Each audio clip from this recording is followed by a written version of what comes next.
The hum of the Galactic Council chamber reverberated through Zander's nervous system. Every click of the holographic projector, every rustle of robes, every hushed whisper amplified his anxiety. He sat rigidly in his seat, the heavy weight of his family's legacy pressing down on his shoulders. The Council's decision hung heavy in the air, thick with implications that stretched far beyond the confines of this room. Zander, a young ambassador representing the human species, had never imagined he'd be at the heart of such a monumental decision. The Council's announcement, the declaration that Earth was officially off-limits to all intergalactic travel, had sent shockwaves through the galaxy. His people were grappling with the ramifications, the whispers of isolation and fear swirling in the air. He glanced at the holographic screen, where a vibrant image of Earth pulsed, swirling with the familiar blue and green of its oceans and continents. It was a poignant reminder of everything they were losing, of the vastness of space and the fragility of their planet. The Council's decision stemmed from a series of alarming events. The discovery of the Nexus, a powerful energy source within Earth's core, had triggered a chain reaction.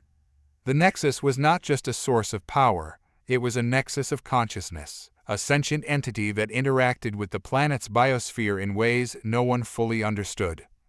The Council had initially envisioned the Nexus as a boon, a source of renewable energy that could fuel the galaxy. But as their understanding of its power deepened, so did their anxieties. The Nexus, in its enigmatic wisdom, was demonstrably protective of Earth. Attempts to access the Nexus had met with varying degrees of resistance, ranging from subtle disruptions in the energy flow to the complete disabling of research vessels. The Council, concerned by these escalating events, had come to the conclusion that Earth was too volatile, too unpredictable, too alive. The decision to declare it off-limits was a necessary step to protect both the galaxy and Earth itself. Zander felt a pang of guilt. His people had sought to connect with the rest of the galaxy, to share their knowledge and culture, to learn from others. Now, the Council's decision had forced them into a state of isolation. He wondered how they would survive, how they would navigate this unprecedented situation. He looked at his mother, the elder ambassador, sitting beside him. Her face was a mask of stoicism, her eyes filled with a weary wisdom. She had lived through a similar crisis decades ago, when Earth had first made contact with the galactic community. The fear and uncertainty then had been a whisper compared to the thunderous silence that now reigned. He wished he had answers, that he could offer some comforting words. But the weight of the situation pressed down on him, suffocating him with the fear of what the future held. The Galactic Council's decision was a statement, a line drawn in the sand. Earth was alone, and Zander was left to grapple with the consequences. He could only hope that his people would find a way to survive, to thrive in this new, uncertain reality. The news hung in the air, heavy and suffocating. Zander felt the collective gasp of the Earth delegation, their faces a canvas of shock and disbelief. He couldn't blame them. It was as if the world had been pulled out from under their feet, leaving them suspended in a dizzying void. But why? A woman with fiery red hair and a voice laced with disbelief spoke up, her question echoing the sentiment of the entire delegation. The High Counselor, a being of shimmering blue energy, responded with a calmness that did little to soothe the growing unease. The Nexus is a powerful force, one we have yet to fully understand. Its protective instincts are undeniable, its reactions unpredictable. To ensure the safety of both Earth and the galaxy, the Council has decided to limit all intergalactic travel to and from your planet until further notice. The words hung in the air, thick with implications. Zander could see the fear creeping into the eyes of his fellow delegates, the anxieties of a civilization suddenly cut off from the vast network of interstellar communication and trade. This wasn't just a declaration. It was a dam, a wall built to keep them safe, but at the cost of their connection to the galactic community. He needed to understand. "Is this a temporary measure?" Zander asked, his voice tight with concern. "How long will this isolation last?" The counselor's energy shimmered, the light a little dimmer than before. "We do not know. The Nexus is a sentient entity, its actions unpredictable. We must observe, study, and understand its nature before making any further decisions. But this will cripple us, a man with a thick beard and a weary look in his eyes interjected. Our economy, our science, our culture, all of it depends on our interactions with other planets. We can't simply shut ourselves off from the galaxy. The counselor's voice remained unchanged. We understand the ramifications, but the safety of all involved takes precedence. Earth is a unique and valuable planet, and we must protect it. We will continue to monitor the situation closely, and will reconvene the Council to discuss further action as soon as we have a better understanding of the Nexus. The room was filled with murmuring, with the whispers of fear, anger, and a creeping sense of despair. Zander felt a lump forming in his throat. This was a blow to Earth, a setback in their journey towards interstellar integration. He had been so eager to represent his planet, to forge connections and build alliances.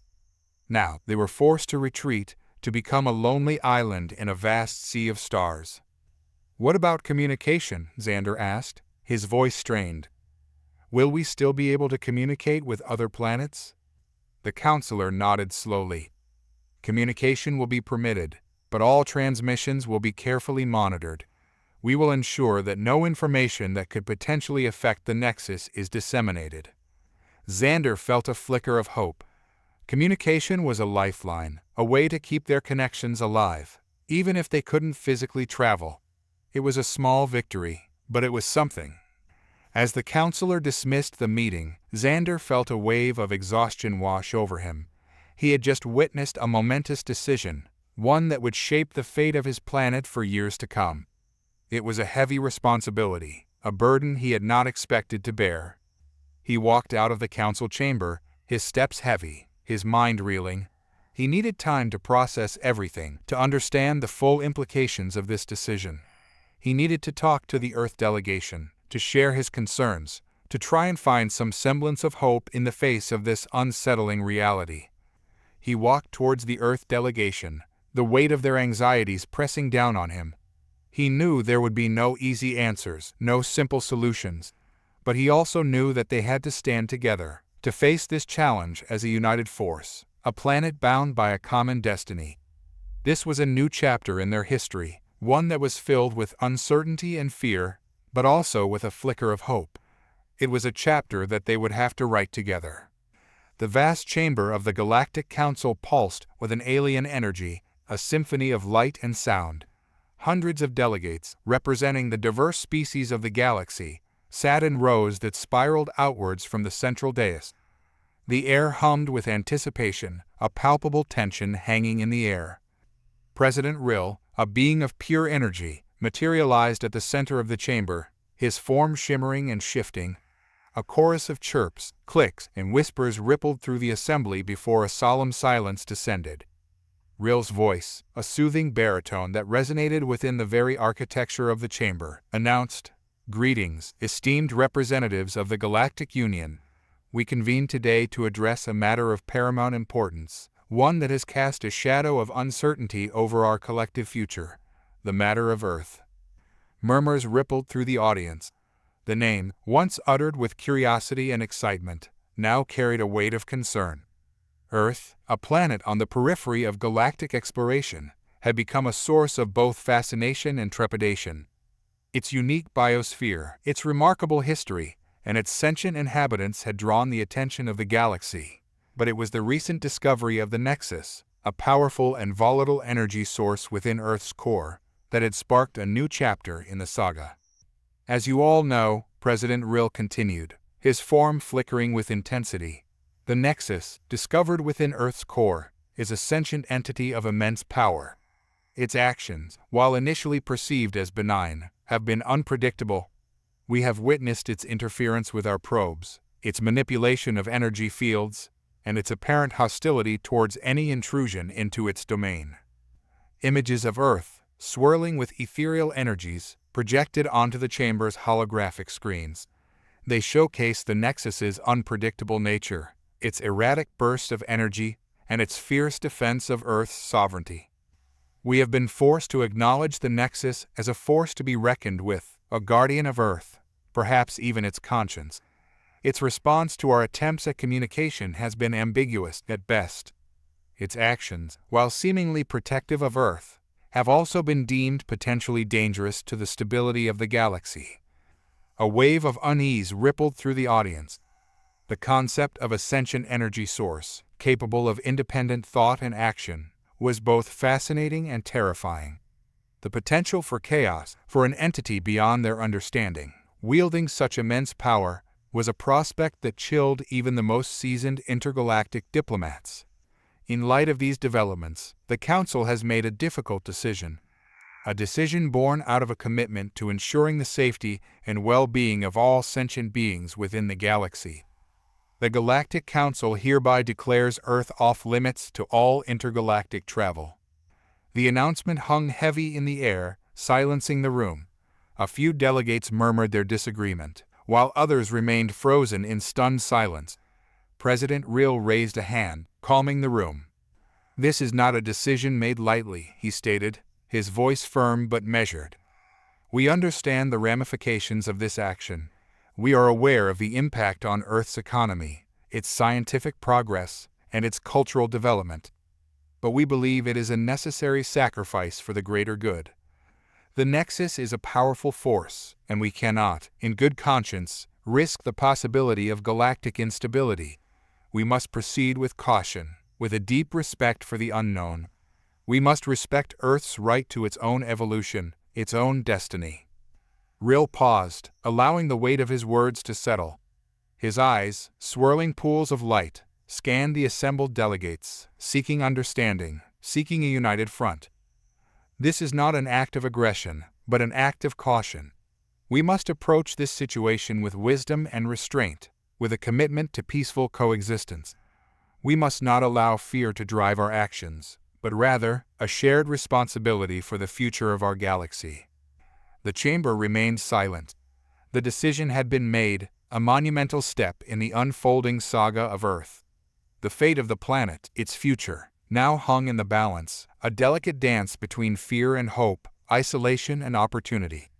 The Galactic Council had spoken, and the echoes of their decision would reverberate throughout the galaxy for generations to come. The council chamber, usually abuzz with the cacophony of various alien tongues, had settled into an unsettling silence. President Rill, his scales shimmering under the dim light of the chamber, surveyed the representatives gathered before him.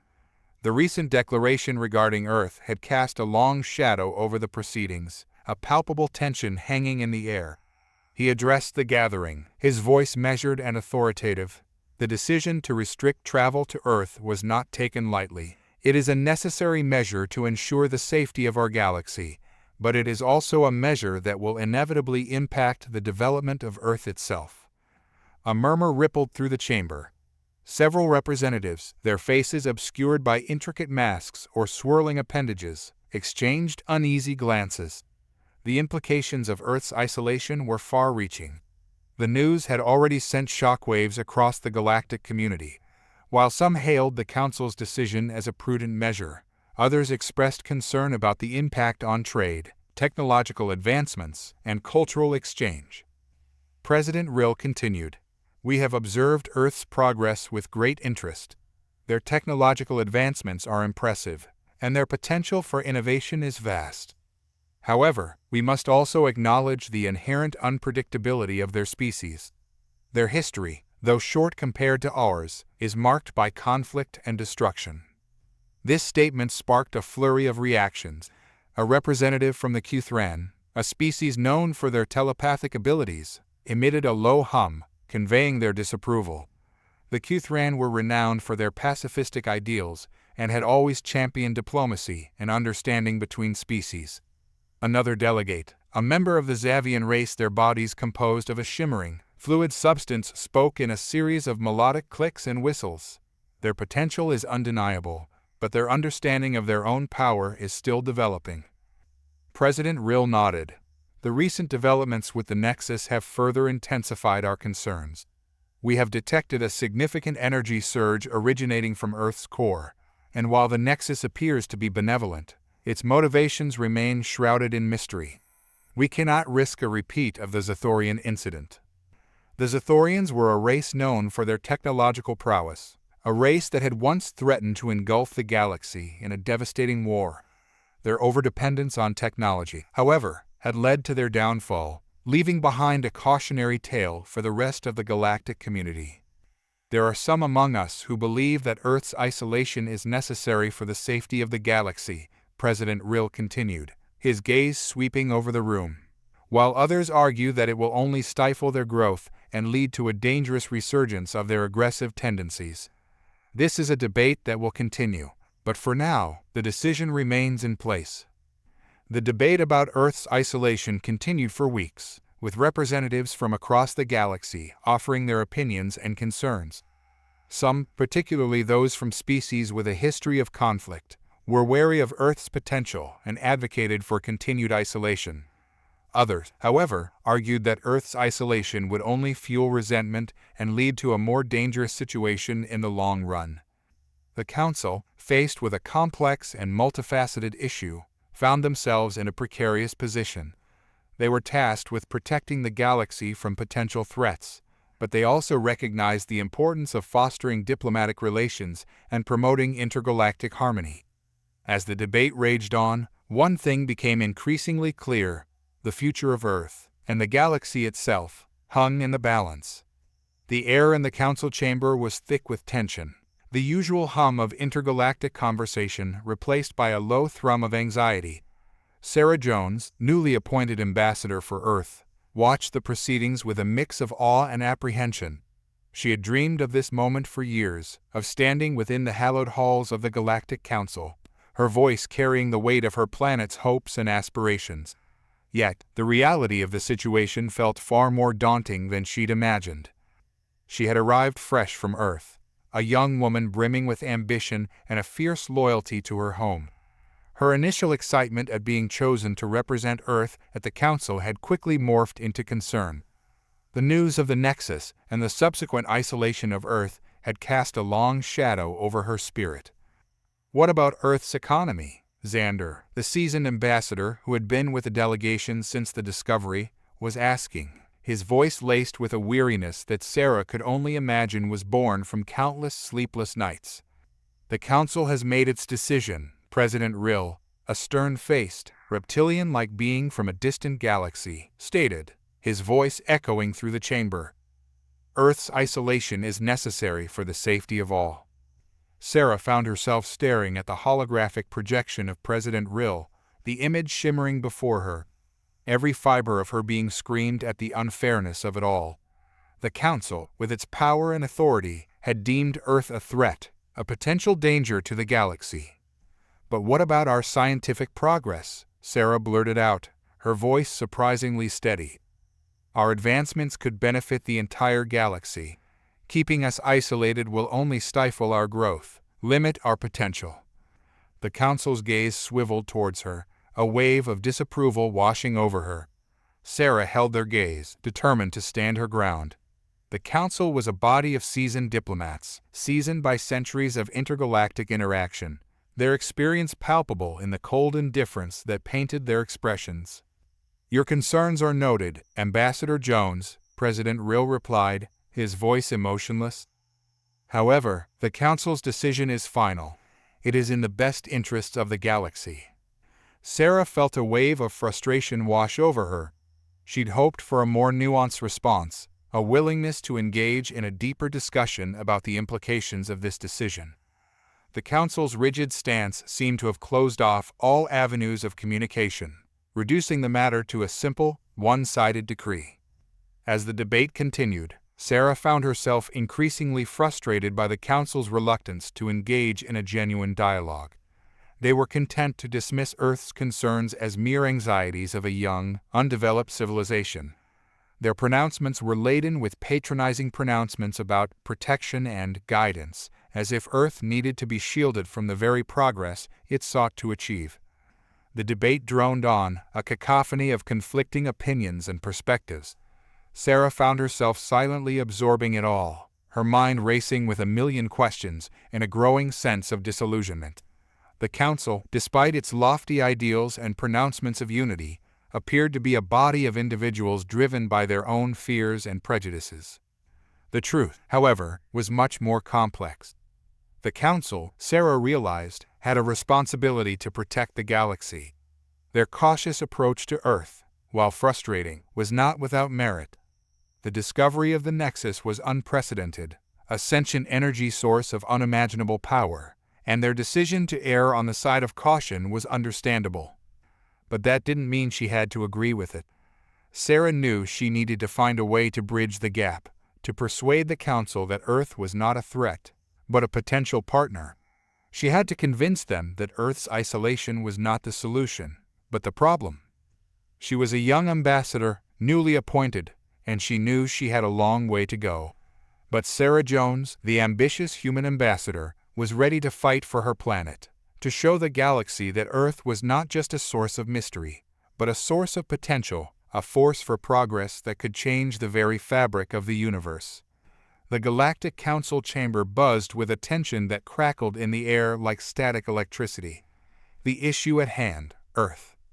"We cannot afford to underestimate the threat posed by the Nexus," declared a towering figure, adorned with shimmering scales, his voice a guttural rumble. "Its sentience is undeniable, and its behavior unpredictable. We must act with extreme caution, for the sake of the galaxy." This was Carlos, a representative of the Zephyrian race, known for their wisdom and their distrust of anything unpredictable. His words ignited a wave of murmurs throughout the chamber, many heads nodding in agreement. "While I respect Carlos's concern," countered a lithe figure with skin that shimmered like polished obsidian, "we must not forget the potential of Earth itself. The Nexus may be a threat, but humanity holds an undeniable potential for innovation and progress." This was Ira, a delegate from the Zandrian people, renowned for their technological prowess. "Innovation? Progress?" scoffed a gruff voice, coming from a towering humanoid with 6 arms, each tipped with sharp claws. "Those are the very qualities that have led to the downfall of countless civilizations across the galaxy. Let us not forget that Earth is a planet of war and conquest." This was the infamous Krull, a representative of the Cathari, a race known for their martial prowess and territorial aggression. His statement sparked outrage from the Earth delegation. Sarah Jones, the newly appointed ambassador, stood up, her voice steady despite the tremor in her hands. "We, the people of Earth, denounce such accusations. Our history is one of strife, yes, but also of perseverance, of learning, and of a yearning for peace. We have, in a mere few centuries, achieved unimaginable advancements in technology, medicine, and the arts. We have learned from our mistakes and strive to build a better future." "Words are cheap, Ambassador," retorted Krull, his 6 eyes narrowing. "Show us deeds, not promises. Show us that you are worthy of joining the galactic community." "And what of the potential for collaboration?" asked a voice, soft yet filled with unwavering conviction. It was a being of pure energy, swirling in a vibrant kaleidoscope of colors, the representative of a race known for their profound wisdom and ability to understand the universe's intricate workings. "Think of the knowledge we could share, the technologies we could develop together," the continued, its voice resonating through the chamber. "Earth's potential for advancement is undeniable, and together, we can achieve wonders beyond imagination." "I agree," added a tall, slender figure with skin that shifted through a spectrum of colors, its voice a calming melody. This was a representative of the Andorians, a race known for their diplomacy and their unwavering faith in the power of cooperation. "Earth's journey is just beginning," the Andorian declared. "To cast them aside, to deny them the opportunity to learn and grow, is to deny the galaxy a chance to flourish." The debate raged on, the council chamber becoming a swirling vortex of opinions and emotions. Some, like the Zephyrians and the Cathari, saw Earth as a potential threat, a wild card that could disrupt the delicate balance of power in the galaxy. Others, like the Zandrians and the Andorians, saw Earth as a valuable asset, a beacon of potential and progress that could contribute to the galaxy's collective future. Sarah Jones, watching the debate unfold before her, felt a knot of tension tightening in her chest. The weight of Earth's future, of humanity's fate, rested upon their shoulders. She knew they had to convince the Council to prove that Earth was not a threat, but a partner, a force for good in the vast expanse of the galaxy. The task was daunting, but she was determined to fight for their right to belong, to be a part of something bigger than themselves. A hush fell over the chamber as the imposing figure of Ambassador Varen stepped forward. His scales, a deep emerald green, shimmered under the cool light of the Council's luminescent ceiling. His eyes, ancient and wise, scanned the assembly before him. Varen represented the Zinth, a race known for their wisdom and their long, slow evolution. They were the keepers of ancient galactic knowledge, their history spanning eons. Their presence on the Council was often seen as a voice of reason, a reminder of the past and a beacon of caution. Varen cleared his throat, his voice resonating with a quiet, but undeniable power. "The Council has deliberated long and hard on the matter of Earth," he began, his words measured and deliberate. "We have seen the reports, we have witnessed the Nexus's volatile nature. We have considered Earth's history, their propensity for conflict, for destruction." A murmur arose from the assembly, a tide of agreement flowing through the chamber. The Cathari and Zephyrians, long wary of Earth's potential for aggression, nodded in confirmation. "The Nexus," Varen continued, his voice a low rumble, "is a force unlike anything we have encountered. It is powerful, unpredictable, and it harbors a consciousness beyond our understanding. It is a force that could potentially consume all we hold dear, a force that we cannot control."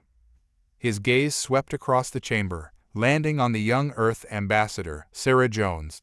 He saw the defiance in her eyes, the fire of a people determined to break free from the shackles of isolation. "But," Varen said, his voice softening slightly, "Earth also holds potential. They are a young species, still finding their place in the galaxy. We must not forget that they have shown a capacity for great ingenuity, for innovation. They are capable of remarkable feats, of achieving extraordinary things." He paused, allowing his words to settle, allowing the other ambassadors to contemplate the potential that lay in wait on that distant blue planet. The Zandrians, and ever hopeful of fostering new alliances, shifted in their seats. "Therefore," Varen said, his gaze returning to the assembly, "I believe that we must approach this situation with the utmost caution. We cannot afford to make a decision based solely on fear. We must consider all angles, weigh the risks and the rewards. Isolation may seem like the safest option, but it is not the only option. It is a path that will lead to stagnation, to a loss of potential. Instead, I propose a different course." A collective gasp rippled through the chamber. The Zinth's position, known for their unwavering adherence to tradition, was seldom questioned. But Varen, known for his wisdom and his foresight, continued undeterred. "We must observe Earth. We must study them, their technology, their culture, their society. We must learn to understand them, to understand the Nexus. Only then can we make an informed decision. Only then can we choose the path that will ensure the safety of both Earth and the galaxy." Varen's proposal, though seemingly a compromise, was a bold one.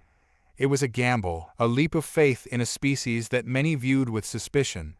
It was a testament to his belief that diplomacy and understanding were the key to navigating the intricate web of galactic relations. The Council chamber, once abuzz with murmurs of agreement, now fell into a tense silence. Varen's words had sown the seeds of doubt, a subtle shift in the tide of opinion. The decision, once seemingly assured, was now a complex web of possibilities. It was a decision that would shape the future of Earth and the future of the galaxy. The chamber hummed with the hushed murmur of anticipation. President Rill, her stern gaze sweeping across the assembled representatives, raised her hand, silencing the room. The weight of the decision, the ramifications for both Earth and the galaxy, hung heavy in the air. "This is a matter of utmost gravity," she began, her voice resonating with measured calm. "A decision that will shape the future of both our species and the planet we call home." Eyes turned towards the projection of Earth, a vibrant blue marble suspended in the center of the chamber. They all knew that the Nexus, a sentient energy source nestled within Earth's core, was at the heart of the debate.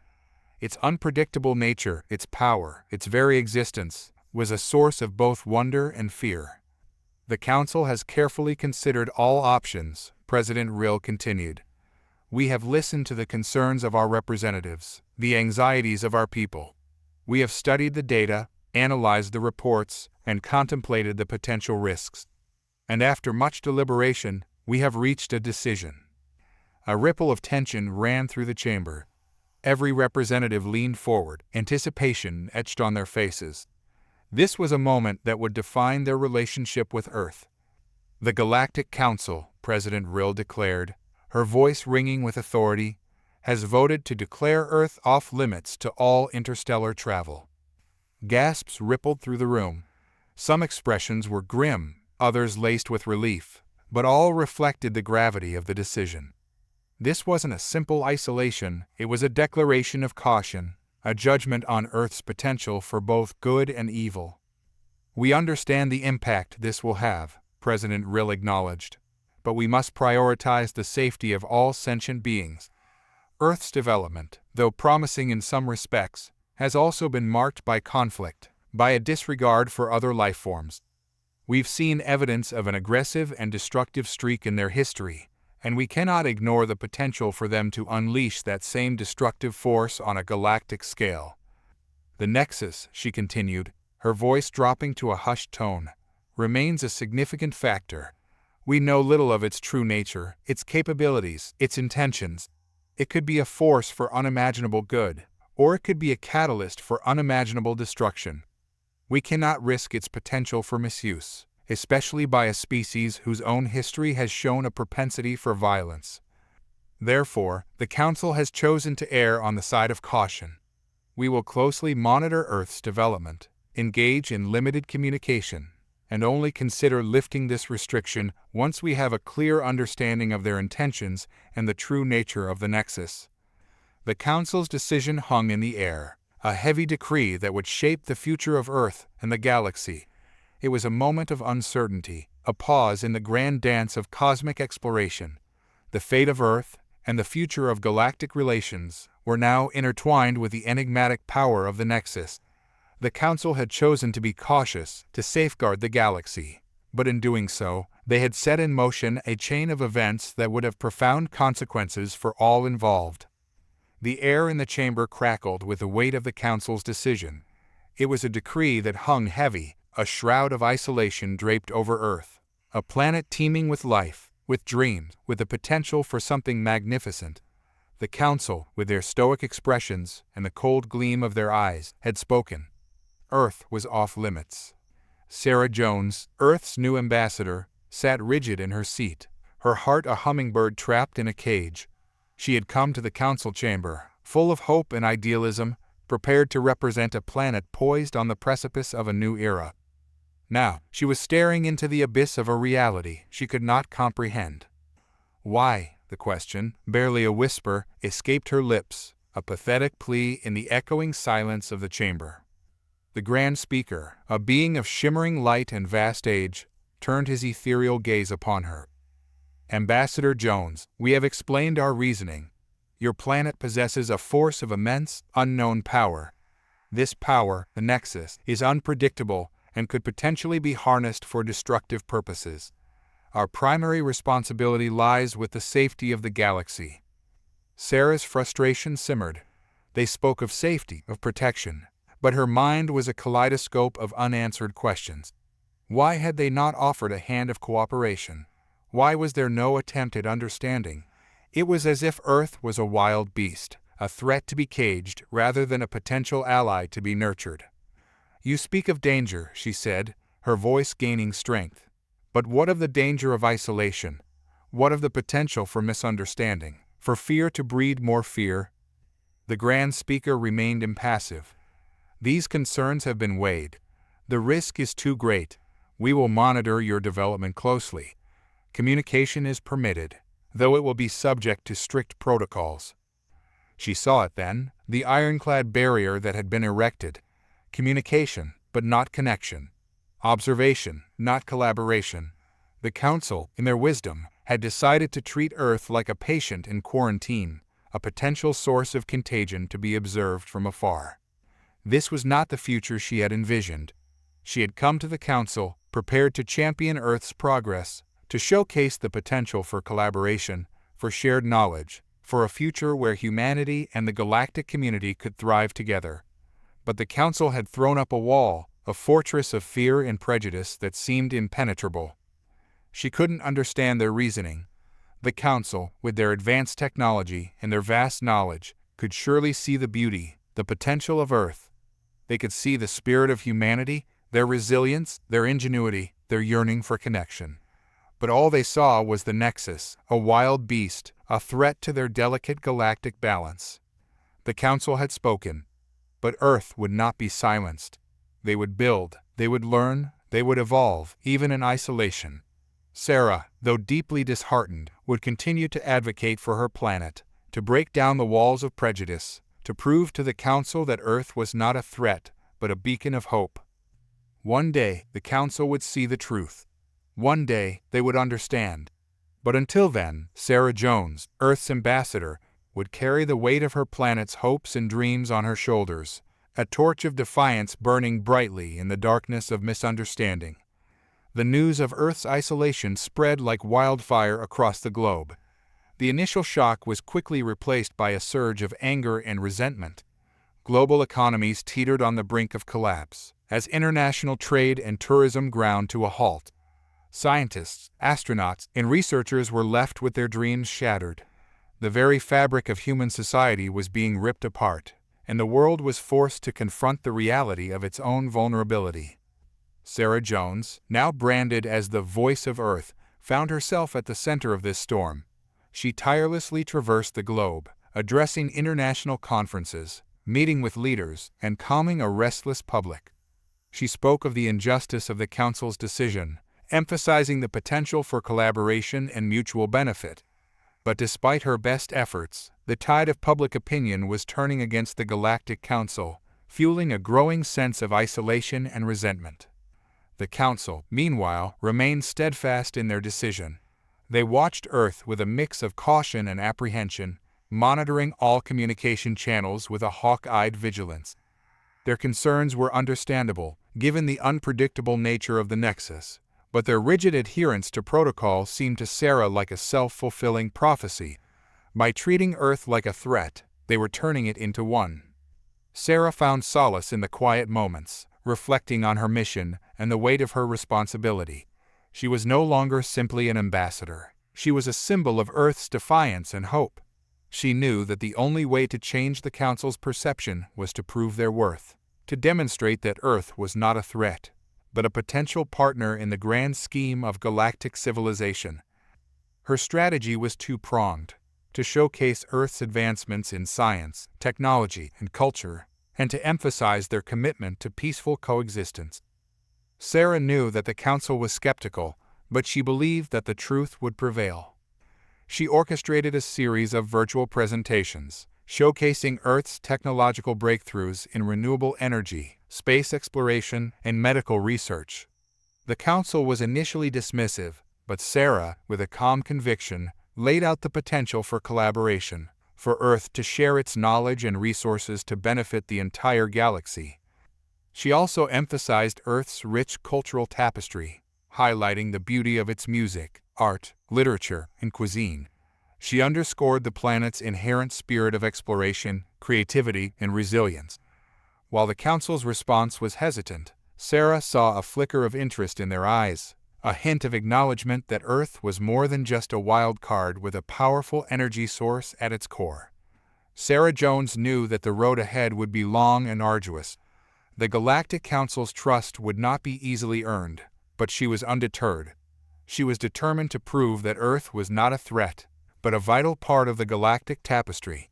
As she gazed out at the star-studded sky, she saw not only a barrier, but also a vast, uncharted universe, waiting to be explored, a future that Earth, with the right opportunities, could help shape. The future of Earth, and perhaps even the galaxy, rested on her shoulders. The news of Earth's isolation reverberated across the globe like a seismic shockwave. From bustling metropolises to remote villages, the message spread with the swiftness of a digital wildfire. The once elated anticipation of first contact, The prospect of boundless exploration and advancement dissolved into a chilling realization of confinement. The dream of becoming a part of the galactic community was abruptly shattered, replaced by an unsettling sense of isolation and fear. The initial reaction was a collective gasp of disbelief. Many couldn't comprehend the logic behind such a drastic measure. The global media went into overdrive, bombarding the airwaves with news and analysis. Social media platforms exploded with a mixture of anger, confusion, and despair. The internet, that once connected Earth to the vast unknown, now felt like a shrinking space, a reflection of the planet's newly restricted reality. Leaders of nations convened emergency meetings, trying to grasp the implications of this unprecedented isolation. The global economy, already teetering on the brink of uncertainty, faced a catastrophic collapse. The flow of resources, technology, and trade, crucial for Earth's development and prosperity, was abruptly cut off. Panic spread like wildfire as the world grappled with the possibility of a future devoid of intergalactic exchange. The scientific community, once buzzing with excitement at the prospect of collaborating with advanced alien civilizations, was plunged into an abyss of despair. Years of research, dreams of unlocking the secrets of the universe, lay in ruins. The very foundations of their work, based on the expectation of shared knowledge and discovery, were shaken to their core. Many scientists felt betrayed, their hopes for a brighter future seemingly dashed by an inexplicable decision. Across the globe, protests erupted. From the streets of New York to the squares of London, millions marched, demanding answers and justice. People chanted slogans, held banners, and expressed their outrage at the Council's decision. The air crackled with frustration and a growing sense of defiance. "We are not a threat," they cried. "We are a part of the galactic community." Some, however, saw a glimmer of hope in the Council's decision. They argued that isolation could be an opportunity for Earth to focus on internal progress, to heal its wounds, and to chart a course for a more sustainable future. The prospect of avoiding galactic conflicts and potential exploitation was viewed as a blessing in disguise by some. Yet, amidst the uproar and confusion, a profound sense of fear settled upon the planet. The whispers of the unknown, the possibility of hidden dangers lurking beyond the stars, cast a long shadow on humanity's collective psyche. What would become of Earth in this new era of isolation? Would it become a forgotten world, a relic of a lost age, forever trapped in a self-imposed prison? The answer, for now, remained shrouded in the chilling silence of the unknown. The news of Earth's isolation reverberated through the global economy like a seismic shockwave. International trade, once a vibrant artery of global prosperity, choked to a halt. The bustling spaceports, previously teeming with interstellar traffic, lay eerily quiet, their landing pads vacant and shrouded in an unsettling stillness. The once thriving industries reliant on extraterrestrial resources, from rare minerals to advanced technologies, found themselves on the brink of collapse. Panic gripped the financial markets. Currency values plummeted, investments dried up, and unemployment soared. Governments scrambled to implement emergency measures, but the economic damage was already profound. The global recession, a specter that had haunted economists for years, had finally arrived, its shadow cast by a single, momentous decision made on a distant star. Amidst the economic turmoil, the scientific community was plunged into a state of profound uncertainty. The boundless possibilities of interstellar collaboration, of sharing knowledge and pushing the frontiers of human understanding, were abruptly curtailed. The flow of data, research, and groundbreaking discoveries from alien civilizations, once a lifeline for scientific advancement, was now severed. Universities and research institutions faced the grim reality of a stalled scientific revolution. Funding for space exploration and extraterrestrial research was slashed, leaving countless ambitious projects abandoned. Scientists, who had dedicated their lives to pushing the boundaries of human knowledge, were now left to ponder what might have been. The isolation was not only a blow to the scientific community's ambitions, but also a crushing blow to its spirit. Collaboration and the exchange of ideas are the very bedrock of scientific progress. The isolation imposed on Earth by the Galactic Council threatened to stifle scientific innovation and stall the momentum of human understanding. Despite the despair, there was a flicker of hope. The decision of the Galactic Council, while crippling, also sparked a surge of creativity and innovation within Earth's borders. Driven by necessity, scientists, engineers, and entrepreneurs turned their attention inward, seeking new solutions to the challenges they now faced. The absence of interstellar trade spurred the development of domestic resources and manufacturing capabilities. A renewed focus on renewable energy sources and sustainable practices emerged, driven by the need to achieve self-sufficiency. The scientific community, though disheartened, adapted, focusing on understanding the complex mysteries of Earth's own natural world, delving deeper into the secrets held within the planet's core, the very source of the Nexus that had sparked this crisis. The isolation, while initially a source of fear and despair, had inadvertently sparked a renaissance of Earth's ingenuity and self-reliance. The challenge of surviving and thriving in a world cut off from the wider galaxy forced Earth to look inwards, to explore its own potential, and to tap into the vast reserves of human ingenuity. The news of Earth's isolation spread like wildfire, igniting a storm of emotions across the globe. Initially, disbelief and a dazed silence held sway. People stared at their screens, their faces reflecting a mixture of confusion and fear. Then, the dam of suppressed emotions broke. Anger, raw and visceral, erupted in the streets.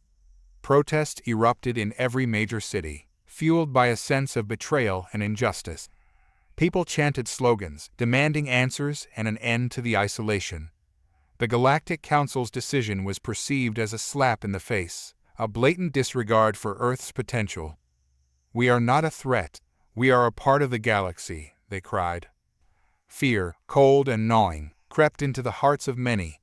The realization of Earth's vulnerability sank in, leaving behind an unsettling sense of isolation. The news painted a bleak picture of a world cut off from the vast wonders of the galaxy, a planet confined to its own sphere of existence. The uncertainty about the future gnawed at their minds, leaving them with a sense of helplessness and anxiety. Yet, amidst the chaos and despair, a spark of defiance ignited, a sense of determination to prove the Galactic Council wrong, to show them the strength and resilience of humanity. Scientists, fueled by a thirst for knowledge, doubled their efforts, turning their focus inward. Artists, inspired by the isolation, poured their emotions into their work, creating art that reflected the pain, the anger, and the yearning for connection. The decision sparked a wave of introspection. Earth's history of conflict and self-destruction became a focal point, prompting a collective soul-searching. Many acknowledged that Earth's past was fraught with challenges and acknowledged that the Council's fears were not entirely unfounded. A sense of responsibility and a desire to prove their worth began to take root. News outlets, initially caught off guard, scrambled to keep up with the unfolding events. They provided live coverage of protests, interviewed experts, and analyzed the Galactic Council's decision, fueling the fire of public discourse. From seasoned journalists to citizen bloggers, everyone had an opinion, contributing to the growing narrative of Earth's isolation. The internet became a platform for expression. Online forums buzzed with debates, theories, and conspiracy theories. Memes and hashtags proliferated, capturing the public's emotions and anxieties. The isolation brought about an unprecedented sense of unity. Despite their differences, people across the globe found common ground in their shared bewilderment, their frustration, and their desire to understand. As days turned into weeks, the initial shock began to subside, replaced by a steely resolve. The public's raw anger transformed into a quiet determination to prove the Council wrong. Earth's isolation may have brought about fear, anger, and defiance, but it also sparked a sense of unity, a thirst for knowledge, and a determination to forge a brighter future. Whether this isolation would ultimately be a catalyst for progress or a tragic setback remained to be seen. The eyes of the world, and perhaps the galaxy, were now fixed on Earth, waiting to see how this chapter in their history would unfold. The Council's decision, like a dark cloud, settled over the galaxy, but there were those who refused to be stifled by its suffocating grip. In the hidden laboratories of the asteroid belt, a clandestine group of scientists, the Galileo Collective, seethed with defiance. They had long been frustrated by the Council's stifling conservatism, their unwavering reliance on outdated protocols, and their blindness to the potential of new worlds. Earth, to them, was not a threat, but a beacon of hope, a world overflowing with potential for discovery and collaboration. Led by Dr. Anya Petrova, a brilliant astrophysicist ostracized for her unorthodox theories, the Galileo Collective saw Earth's isolation as a crime against scientific progress. They were driven by a deep-seated belief in the interconnectedness of all life in the universe, a conviction that knowledge should be shared, not hoarded. Anya, with her piercing blue eyes and a fiery spirit, had gathered a motley crew of brilliant minds, geneticists, cyberneticists, and even a rogue historian, all united by their rejection of the Council's arbitrary rules. Their plan was audacious, bordering on reckless, to defy the Council's mandate and establish contact with Earth, proving that knowledge and collaboration were the only true paths to progress. Their first step was to hack into the Council's vast network, a feat that would require the combined skills of their finest cyberneticists. Their aim was to secure access to Earth's communication channels, bypassing the Council's stringent monitoring and finding a way to communicate directly with the isolated planet. The second part of their plan involved building a shadow ship, a sleek, high-tech vessel disguised as a simple cargo freighter. This was the brainchild of Dr. Marcus, a brilliant engineer with a penchant for defying expectations. His ship was a marvel of stealth technology, equipped with the latest cloaking devices and advanced maneuvering capabilities. It was designed to slip past the Council's watchful eyes and navigate the treacherous asteroid belt undetected. The Galileo Collective knew the risks. They knew that if they were caught, they faced severe penalties, perhaps even exile to the desolate wastelands of the Outer Rim. Yet their conviction burned brighter than any fear. They believed that their mission was more than just defying the Council, it was a fight for the future of the galaxy. They saw Earth as a kindred spirit, a world grappling with the same challenges of survival and progress. The Galileo Collective believed that by reaching out to Earth, they would not only break the chains of isolation, but also ignite a spark of unity that could transform the galaxy, forever changing the course of intergalactic relations. The journey to Earth was fraught with danger. The asteroid belt was a treacherous maze, riddled with rogue asteroids and the watchful eyes of the Council's patrols. Dr. Marcus, with his meticulous planning and calm demeanor, navigated the treacherous terrain, his ship a silent ghost gliding through the darkness. But the most daunting challenge lay ahead, breaking through the Council's information blockade and reaching Earth. The Galileo Collective knew that their actions were a gamble, a desperate attempt to shatter the wall of silence imposed by the Council. Their hope was that Earth, like them, would be yearning for connection, for a chance to break free from the shackles of isolation. They were gambling that humanity would be willing to take the risk, to embrace the unknown and join hands with them in shaping a new, more interconnected future. Sarah stared out the window of her office, the bustling cityscape of New Alexandria spreading out below, a vibrant tapestry of humanity's ingenuity and struggle. Yet, a vast, invisible barrier seemed to encase it all, a barrier woven from the Galactic Council's decree. Earth was off limits. The weight of the decision pressed down on her, a crushing reality that she had been fighting against, but ultimately, the Council had stood firm. The initial shock had given way to a bitter sense of disillusionment. While Sarah understood the Council's cautious stance, the way they had treated Earth as a potential threat, dismissing their history and potential, had stung. Her confidence in humanity, always a wellspring of hope, had become a flicker, a hesitant flame threatened by the winds of doubt. The isolation had ignited a storm of emotions within her. Anger at the Council's arrogance, frustration at the lack of understanding, and a deep, gnawing worry about the impact on Earth's future. It had been a year since the fateful declaration, and the consequences were beginning to ripple through the planet's fabric. The global economy was in a state of flux. The advancement of Earth's technology had stalled, and the yearning for connection with the wider galactic community was as palpable as the air they breathed. Her days were consumed by the constant need to reassure her constituents, a task that had become increasingly difficult. There were those who, fueled by fear, saw the isolation as confirmation of their long-held beliefs, that Earth was not ready for the galactic stage. They felt it was a blessing in disguise, a chance to focus inwards and mend the wounds of the past. Others, like Sarah, saw it as a tragedy. They saw the loss of opportunity, the stifled potential, and the missed connections that could have led to profound advancements in technology, science, and culture. They saw the isolation as a setback, a missed opportunity to collaborate and learn from other civilizations. Sarah, however, was adamant that Earth had something to offer the galaxy. They had a rich history, a vibrant culture, and a spirit of innovation that could contribute to the wider galactic community. But the Council's decree had cast a shadow over Earth, a shadow that she, as the ambassador, felt obligated to dispel. She had tried to engage with the Council, to present Earth's case with passion and conviction, but their minds remained closed.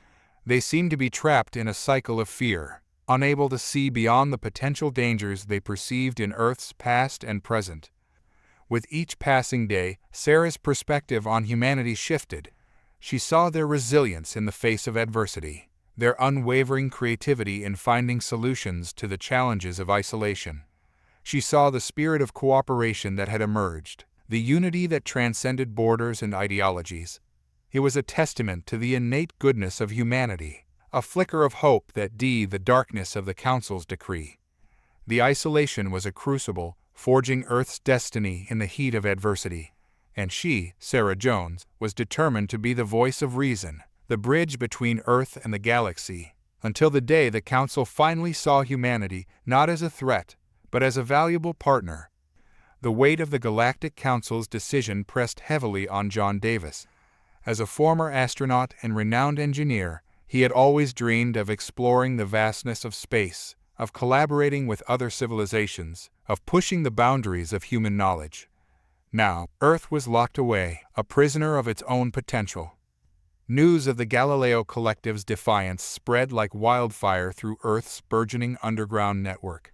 John, driven by a thirst for answers and a yearning for connection, found himself drawn to their cause. Their message that isolation wasn't the answer, that knowledge and understanding were the key to a brighter future, resonated with his own beliefs. One evening, John found himself at a discreet meeting in a hidden facility in the heart of the city. He had heard whispers of the collective's presence for weeks, and now, finally, he had found them.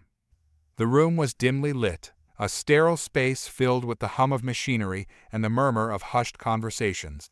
In the center, a holographic projection displayed the intricate workings of a spacecraft, a sleek, stealthy vessel unlike anything John had ever seen before. A woman with piercing blue eyes and a determined gaze stood before the projection. Her name was Dr. Evelyn Sharma, a brilliant astrophysicist and the heart and soul of the Galileo Collective. She spoke with quiet intensity, her voice carrying the weight of a mission that transcended individual ambitions. "This is the dawn," she declared, gesturing to the holographic image. "Our hope, our way to bridge the gap between Earth and the Council. We will not be silenced." Evelyn explained their audacious plan, to infiltrate the Council's network, steal the blueprints for the dawn, and construct it in secret. Their aim was to reach Earth, not as rebels, but as ambassadors of knowledge, to show the Council the true face of humanity, a face of progress, innovation, and a yearning for connection. John listened, a mixture of awe and apprehension coursing through him. He knew the risks involved: betrayal, capture, even death. But something in Evelyn's passion, in the collective's unwavering belief, ignited a spark within him. He was tired of being a spectator, of watching his dreams wither in the shadow of the Council's isolation. "I'm in," John announced, his voice firm. He stepped forward, his eyes meeting Evelyn's with a newfound resolve. "My skills might be outdated, but they can be updated. Let's build this ship. Let's show them who we really are." Evelyn smiled, a hint of relief and gratitude in her eyes. "Welcome aboard, John," she said. "You have a lot to offer. We need your expertise, your experience. Together, we can make a difference." John, his heart pounding with a mix of excitement and trepidation, felt a surge of purpose. He had found his place, not in the shadows of the Council's imposed isolation, but in the heart of the Galileo Collective's fight for connection. It was a fight for the future, a fight for Earth's place in the galaxy, a fight for a future where the stars were not a distant dream, but a beckoning path to a brighter tomorrow. The Galileo Collective, a clandestine network of scientists and engineers, had been working tirelessly in the shadows since the Council's isolation decree. Their headquarters, a repurposed mining facility on a remote moon, buzzed with a feverish energy.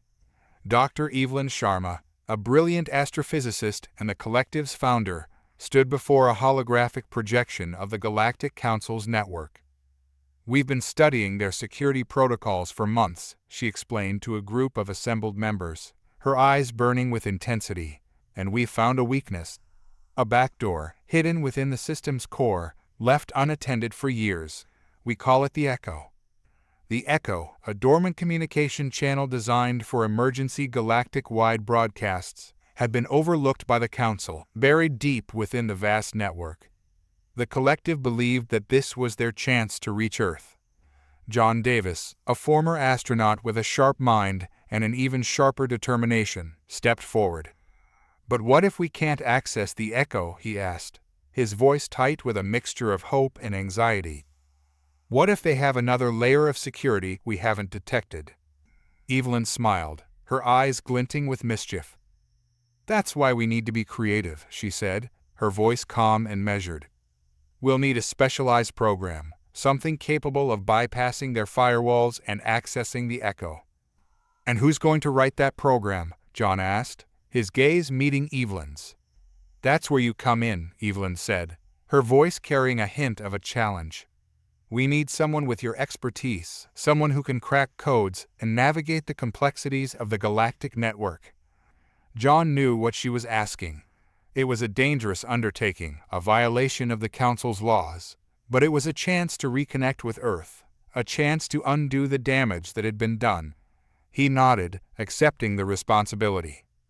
With John on board, the Collective began a frantic period of work. Days turned into weeks, the hum of the mining facility turning into a symphony of code and calculations. They built a powerful, compact AI, capable of learning and adapting with incredible speed. This AI, christened Echo Walker, was their key. After months of work, the Echo Walker was ready. The Collective prepared to execute their audacious plan. Using their stealthy ship, the Dawn, they would reach the Council's network and attempt to access the Echo. The Dawn was a marvel of engineering, a small, agile vessel capable of slipping past even the most sophisticated sensors. John, armed with his knowledge of the galactic network, prepared to pilot the Dawn into the heart of the Council's system. Evelyn addressed the assembled Collective, her voice ringing with urgency. "The Council doesn't know we're coming. They're too focused on controlling Earth, on maintaining their authority, but they're about to make a fatal mistake." The Dawn, a silent shadow in the darkness of space, embarked on its mission. John navigated the ship, his fingers dancing across the controls, the AI, Echo Walker, humming with purpose. Their target, the Echo, the gateway to Earth. The journey was fraught with peril, each obstacle a test of their ingenuity and skill. The Council's security system was formidable, a maze of complex firewalls and intricate protocols, designed to repel even the most sophisticated intruders. But the Collective had prepared for this, their AI, Echo Walker, constantly adapting, learning, evolving. Finally, after a tense, nail-biting journey, the Dawn breached the Council's network. Echo Walker engaged the Echo, its code humming with newfound energy. The portal to Earth lay open, but it was a risky move.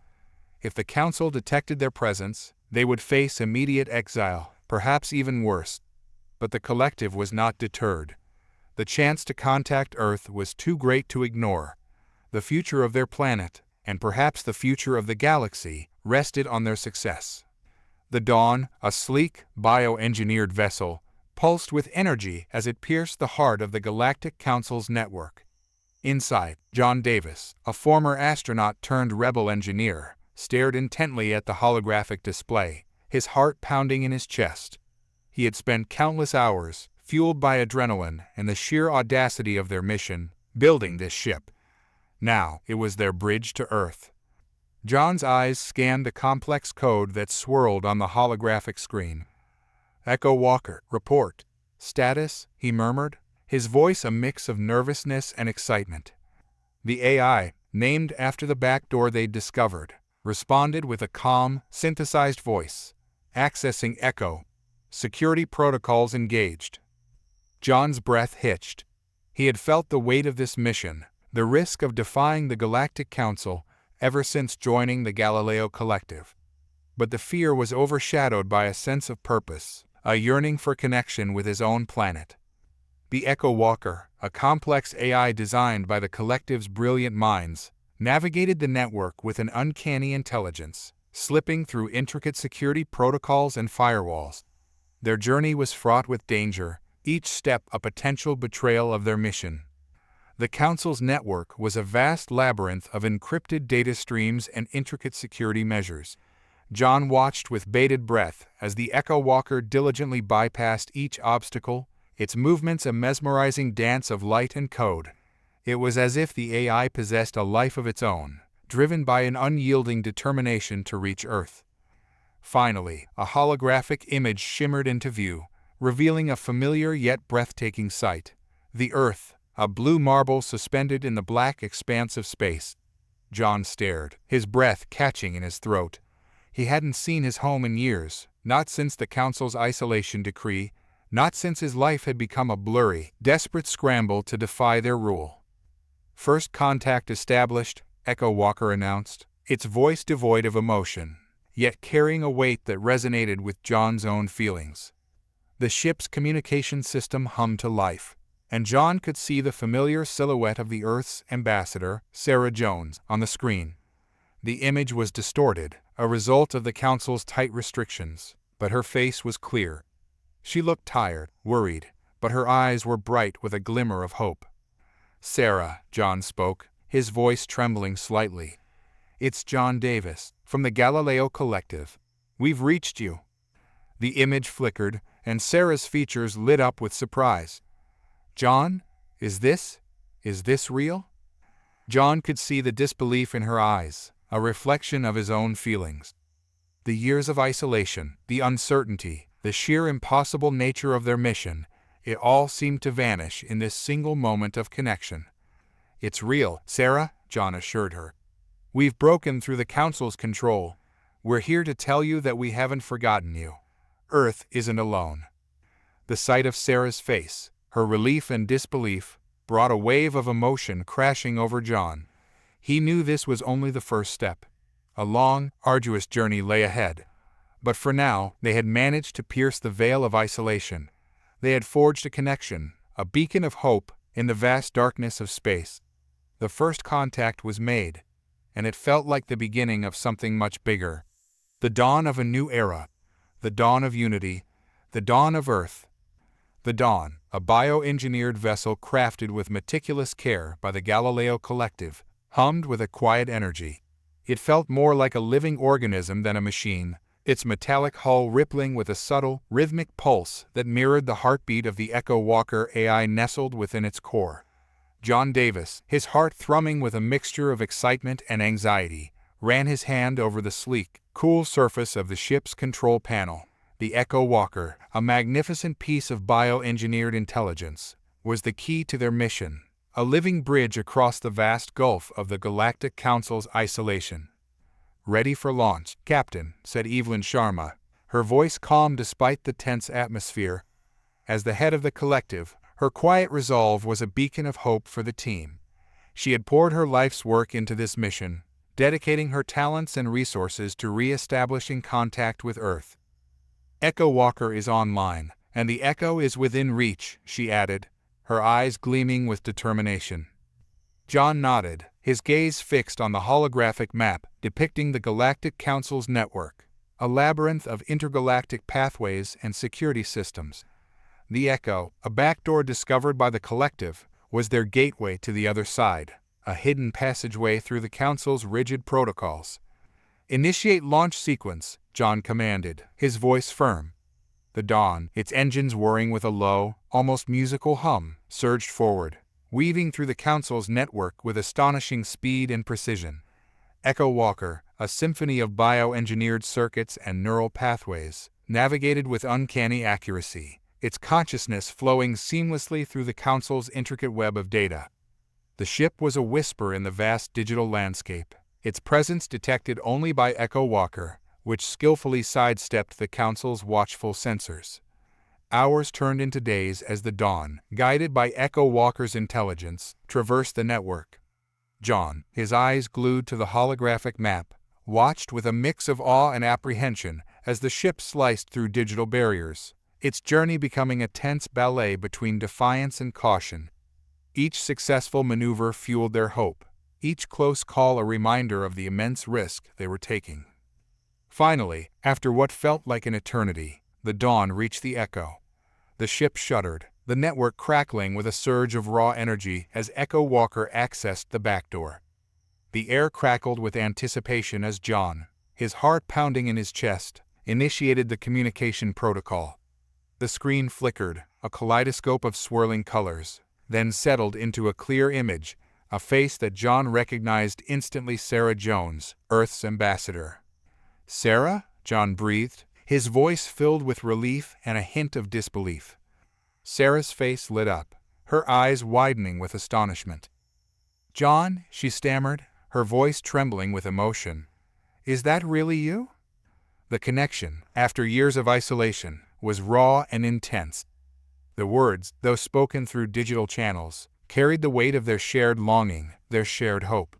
John, his eyes welling up, could only nod. "It's me," he said, his voice thick with emotion. "We're here, Sarah. We're here." For a moment, they simply looked at each other, the silence heavy with the unspoken weight of their journey, the years of isolation that had separated them. Then, Sarah's face softened, her eyes brimming with tears. "John," she whispered, her voice filled with a warmth that reached across the vast gulf of space, "you don't know what this means." The Galileo Collective's gamble had paid off. Their audacious mission, a desperate bid to defy the Council's isolationist policies, had succeeded. The Dawn, their silent vessel, had breached the walls erected by the Council, re-establishing communication with Earth. The future, for both Earth and the Collective, was uncertain, but the first step had been taken, a bridge forged in the face of adversity. A new chapter, a new era, was about to begin. The news hit Earth like a tidal wave. A wave of disbelief, of hope, of fear. After years of isolation, a message from the Galactic Council had arrived, not through the usual monitored channels, but through a direct, unfiltered connection. It was a message from the Galileo Collective, a group of rebels who had defied the Council's decree and established a clandestine communication link. The initial reaction was a stunned silence. Governments scrambled, news channels went into overdrive, and the internet exploded with speculation. Was it a hoax, a trap, or something truly groundbreaking? For many, the news sparked a resurgence of the fear that had plagued Earth since the Council's decision. Years of being cut off from the galaxy had bred a sense of isolation and fear. The unknown, once tantalizing, now felt menacing. The Council had painted a picture of Earth as a dangerous planet, a threat to galactic stability, and the echo of that narrative still resonated in the minds of many. But for others, the message brought a wave of relief and anticipation. The isolation had been a blow to Earth's spirit, stifling its scientific progress and economic growth. Now, the prospect of contact with the galaxy, even if through a back door, opened a door to a future that had seemed lost. The world's leading scientists, who had been forced to turn their focus inward, saw this as a chance to share their discoveries with the galaxy. The artists, who had channeled their frustrations into powerful works, saw an opportunity to showcase their talents on a grander stage. The politicians, once focused on internal struggles, saw a chance to forge new alliances and secure a place for Earth in the galactic community. The first message from the Galileo Collective was a simple one. We are here. We have breached the Council's network. We are safe. The simplicity of the message, the lack of any grand pronouncements or demands, was itself a message. It was a message of hope, a message of connection, a message that resonated deeply with Earth's people. Sarah Jones, the Earth ambassador, had been fighting tirelessly to bridge the gap between Earth and the Galactic Council. Her efforts had been met with skepticism, even hostility. But now, with the Galileo Collective's daring act, she saw a chance to change the narrative. She addressed the world through a live broadcast, her voice filled with a mix of excitement and caution. "This is a momentous occasion," she declared, "a chance for us to reconnect with the galaxy, to share our knowledge and our culture, to prove that Earth is not a threat, but a valuable partner. The Galileo Collective has taken a brave step, a step that could reshape our future." Her words were met with a thunderous applause, but the fear still lingered. There was a deep sense of uncertainty, a question that hung in the air. What would the Galactic Council do? Would they crush the Galileo Collective, punish Earth for its defiance, or would they finally acknowledge Earth's value? The world held its breath, waiting for the answer. The first image that greeted Sarah Jones on her screen was a blur of vibrant greens and blues, a stark contrast to the sterile white of her office. It took a moment for the holographic projection to resolve, revealing a group of 5 figures standing on a lush, verdant landscape. Their forms were humanoid, though taller and slimmer than humans, with skin tones ranging from deep jade to shimmering silver. They wore simple, practical clothing, a marked departure from the elaborate attire of Galactic Council members. One of the figures stepped forward, a woman with a serene expression and eyes that seemed to hold ancient wisdom. She introduced herself as Lyra, a scientist from the Zephyrian Collective, a group of rebel scientists who had dared to defy the Galactic Council's isolation of Earth. Lyra's voice was soft, melodious, and calming, as if speaking to a frightened child. "We are aware of the Council's decision, Ambassador," she said, her voice resonating with a deep understanding, "and we understand your concerns." The others nodded in agreement, their expressions empathetic, their postures respectful. A young man with piercing green eyes stepped forward, his voice strong and clear. "Our goal was never to defy the Council's authority," he explained, "but to bridge the divide that has been created. We believe that knowledge and understanding are the only true weapons against fear." He introduced himself as Kyan, a geneticist, and his colleagues, Ilara, a physicist, Kai, a linguist, and Eiko, a botanist. Their faces radiated a warmth and sincerity that was disarmingly refreshing.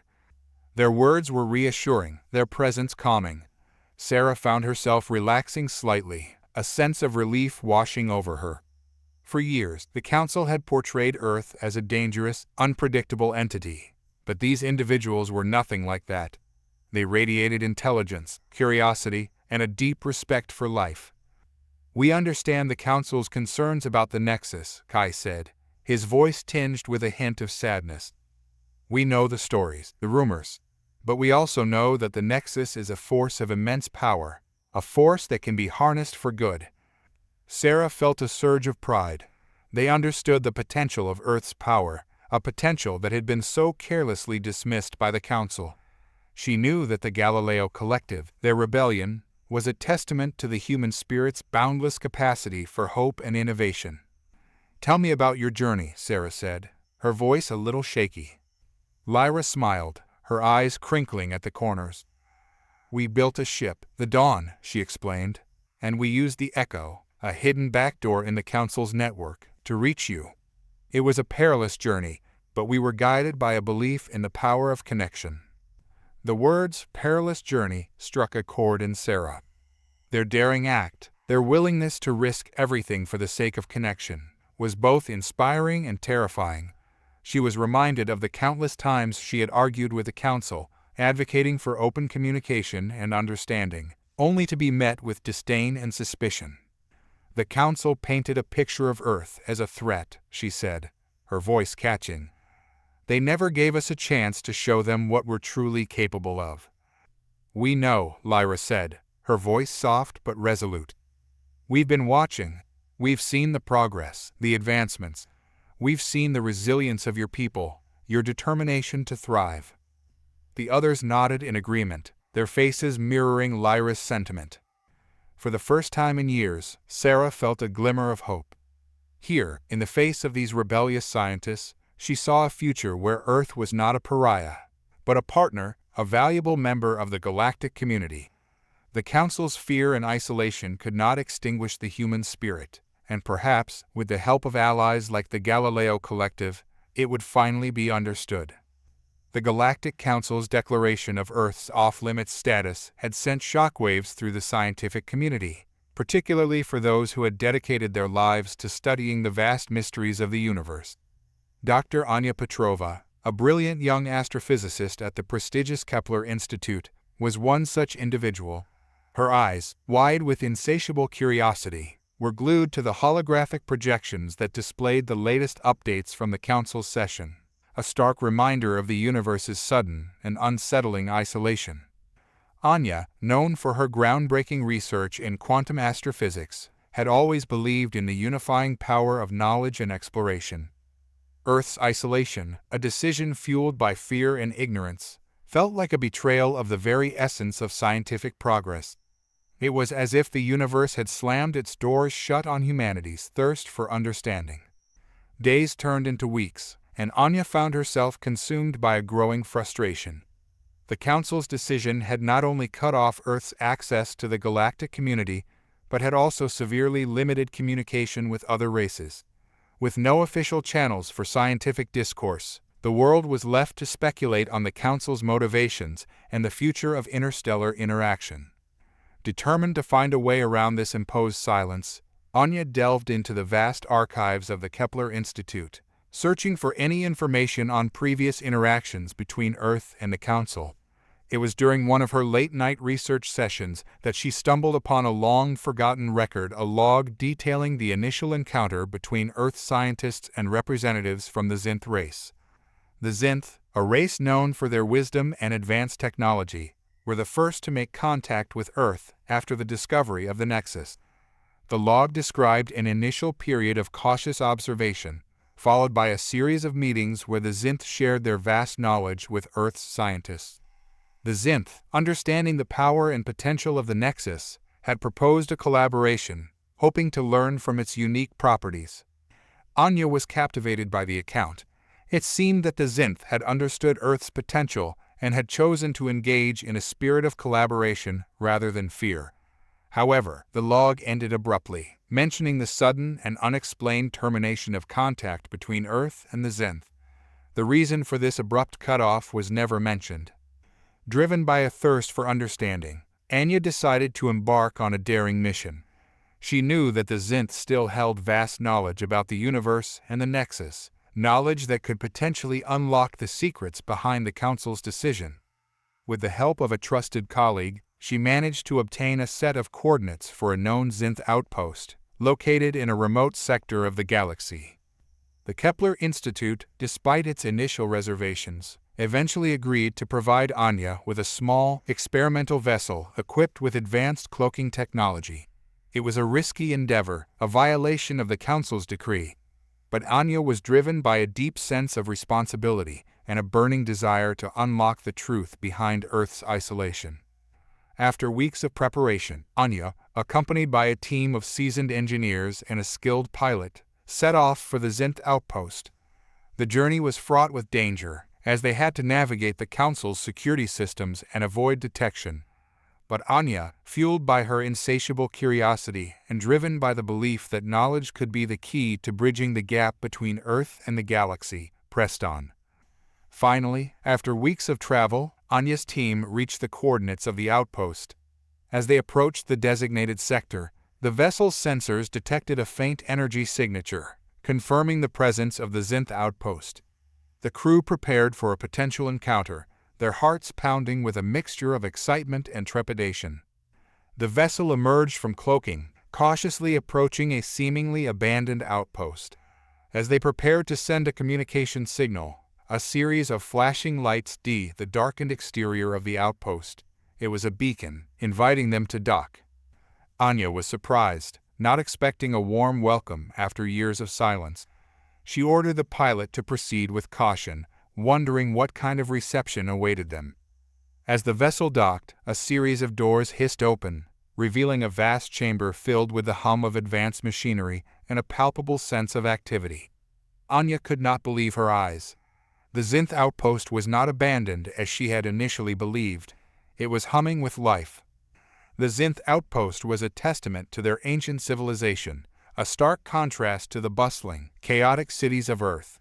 The air hummed with a low, resonating frequency, a constant background hum that both fascinated and unnerved Dr. Petrova.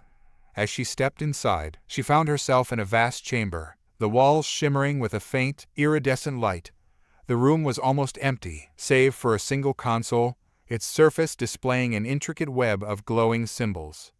Communication was the first hurdle. The Zinth language, a symphony of clicks and whistles, was entirely alien to Petrova's ears. The Zinth, however, were adept at telepathic communication, a skill they used with other species they encountered. Petrova, despite her scientific brilliance, had no such ability. Instead, she carried a device, a translator developed specifically for the Zinth language. It was a rudimentary device, capable of translating basic concepts, but with limited success when it came to complex emotions and nuanced meanings. "Greetings," she said, the words appearing as text on a screen hovering before the Zinth. "My name is Petrova. I am here to learn about your history with Earth." The Zinth, a tall, slender being with translucent skin and a halo of shimmering, bioluminescent filaments, responded. His voice a melodic series of clicks and whistles that the device translated into a soothing, almost musical, sound. "Welcome, Petrova. We have been expecting you." The translator could only convey the surface meaning of their words. Petrova sensed a deeper, more profound level of communication that eluded her. The Zinth, she realized, were communicating not just through words, but through a shared understanding of emotions and intent. They were a race that resonated with the very essence of life, a connection that was difficult for a human mind to grasp. Their initial conversations were halting, fraught with misinterpretations and misunderstandings. Petrova's questions were met with long pauses, their responses often seemingly unrelated to her inquiries.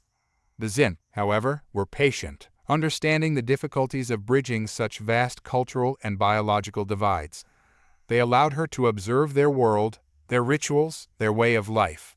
Slowly, Petrova began to understand. She learned of the Zinth's deep reverence for life, their belief in interconnectedness and balance. Their advanced technology was not based on conquering nature, but on understanding and harmonizing with it. She saw how they used their telepathic abilities to communicate with the planet, a connection that echoed the ancient, primal wisdom of her own species. As she learned more about their culture, Petrova began to see how their relationship with Earth differed from the Galactic Council's. The Zinth, like her, saw Earth as a source of wonder and potential. They respected its unique energy source, the Nexus, recognizing its power and its vital role in the balance of the universe. They had no intention of controlling or exploiting it, only understanding it. Petrova began to see Earth's history of violence and war through a different lens. She saw that while the Zinth understood the dangers of uncontrolled power, they also understood the potential for growth and change. They were not afraid of Earth's past, but were hopeful for its future. As she delved deeper into the Zinth archives, Petrova discovered a truth that shook her to her core. The Council had misrepresented the Zinth's knowledge of the Nexus. They had obscured the truth, spinning a narrative of fear and suspicion that had led to the isolation of Earth. The Zinth, in fact, believed in the potential of the Nexus, not as a weapon, but as a bridge to deeper understanding. They wanted to learn from Earth, to share their knowledge, and help the planet evolve. Their initial contact, abruptly ended by the Council, was intended as a partnership, a chance to learn from one another. Petrova understood now. The Council's fear was not about Earth's potential, but about their own power. They had chosen isolation not to protect the galaxy, but to control it. She had to find a way to tell the truth, to expose the Council's manipulation and restore the relationship that had been unjustly severed. But first, she had to learn more about the Nexus, the source of all this conflict. The Zinth, she realized, were her only hope, and time was running out. The Galactic Council's chambers buzzed with a tense energy, the usual air of intergalactic diplomacy replaced by a palpable sense of outrage. President Rill, His normally stoic face, etched with a deep frown, addressed the representatives gathered. "This is a blatant act of defiance," he declared, his voice resonating through the hall. "The rogue scientists, defying our authority, have breached our network and made contact with Earth, risking the safety of the entire galaxy." The council erupted in a cacophony of voices. The Zephyrians, with their inherent distrust of Earth, were the most vocal, their pronouncements echoing with their signature guttural tones. "This is proof of their inherent recklessness," a Zephyrian representative stated, his voice laced with venom. "We must act swiftly to punish their transgression." However, the known for their diplomatic approach expressed a more measured view. "While their actions were indeed unauthorized," a representative stated, his voice calm and measured, "we must consider the consequences of our response. Panic and hasty decisions will only further destabilize the situation." President Rill acknowledged the diverse opinions, his gaze sweeping across the assembly. "We cannot allow this to stand," he declared, his voice resolute. "The rogue scientists have exposed a significant vulnerability within our system. We must immediately shut down the echo and implement stricter security measures."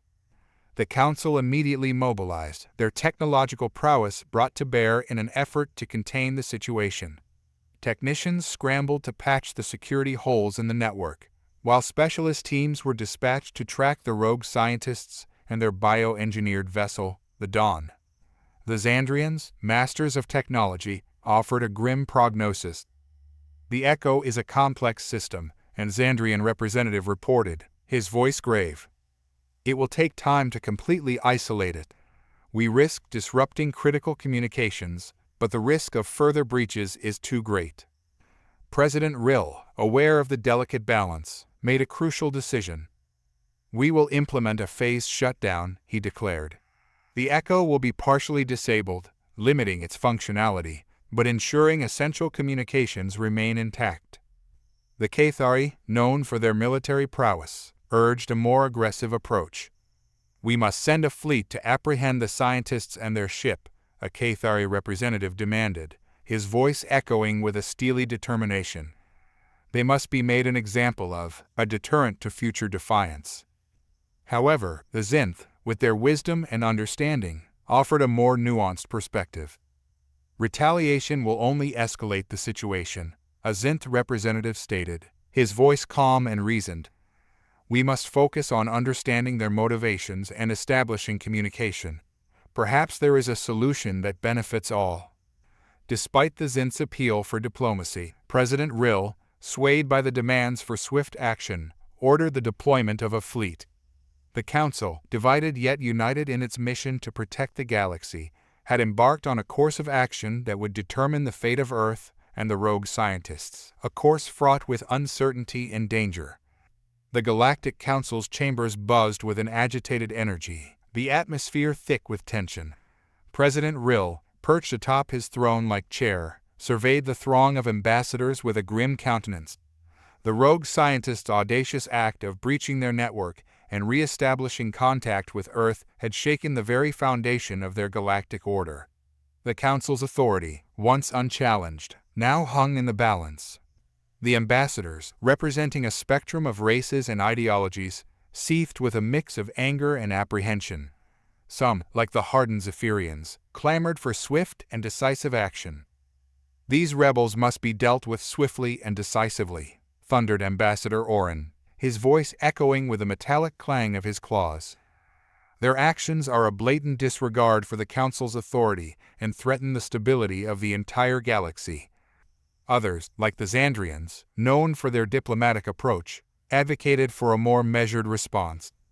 Ambassador Irian, his voice resonating with calm and reason, argued, "While their actions are undeniably reckless, a hasty response could escalate the situation further. We must explore every avenue for negotiation before resorting to force." Rill, navigating the turbulent waters of galactic politics with the practiced ease of a seasoned captain, listened intently to the heated debate. His brow furrowed as he weighed the options before him. The scientist's act of defiance, while a direct challenge to his authority, also presented a unique opportunity. Their audacious journey to Earth, Their tenacity in defying the Council's decree spoke volumes about their courage and their commitment. Perhaps, he mused, this incident could be used to reshape their approach to Earth, to open a dialogue based on mutual understanding and respect rather than fear and isolation. The Council's decision, however, was not his alone to make. He had to consider the impact of any action on the fragile balance of power within the galaxy. A strong response, while satisfying the calls for retribution, could further alienate Earth and drive a deeper wedge between them and the Galactic Council. A lenient approach, on the other hand, risked undermining the Council's authority and setting a dangerous precedent. As the debate raged, President Rill, with a quiet authority that silenced the chamber, declared, "We shall not allow the actions of a few to undermine the Council's authority. Their transgression requires a measured response. We will partially shut down the Echo network to prevent further breaches and deploy a fleet to apprehend the scientists." The chamber erupted in a flurry of murmurs and whispered dissent. The Zephyrians, their voices echoing with disappointment, voiced their dissatisfaction with the compromise. The Zandrian, however, breathed a sigh of relief, appreciating Rill's attempt to avoid an all-out conflict. The Galileo Collective, unaware of the drama unfolding within the Galactic Council chambers, were preparing for a potential confrontation. Their bioengineered vessel, the Dawn, was equipped with state-of-the-art defenses, designed to withstand a barrage of conventional weapons. Their AI, Echo Walker, was constantly analyzing the Council's network, anticipating any potential threats. The scientists, driven by a belief in the shared future of Earth and the galaxy, were determined to prove their peaceful intentions. They were prepared to negotiate, to explain their actions and their hopes for a future where knowledge and understanding prevailed over fear and isolation. But they were also ready to defend themselves if the Council chose to resort to force. Their journey to Earth, their unwavering faith in the power of connection, had forged a bond among them that was stronger than any weapon. Their mission, a symbol of defiance and hope, had ignited a spark of change within the Galactic Council.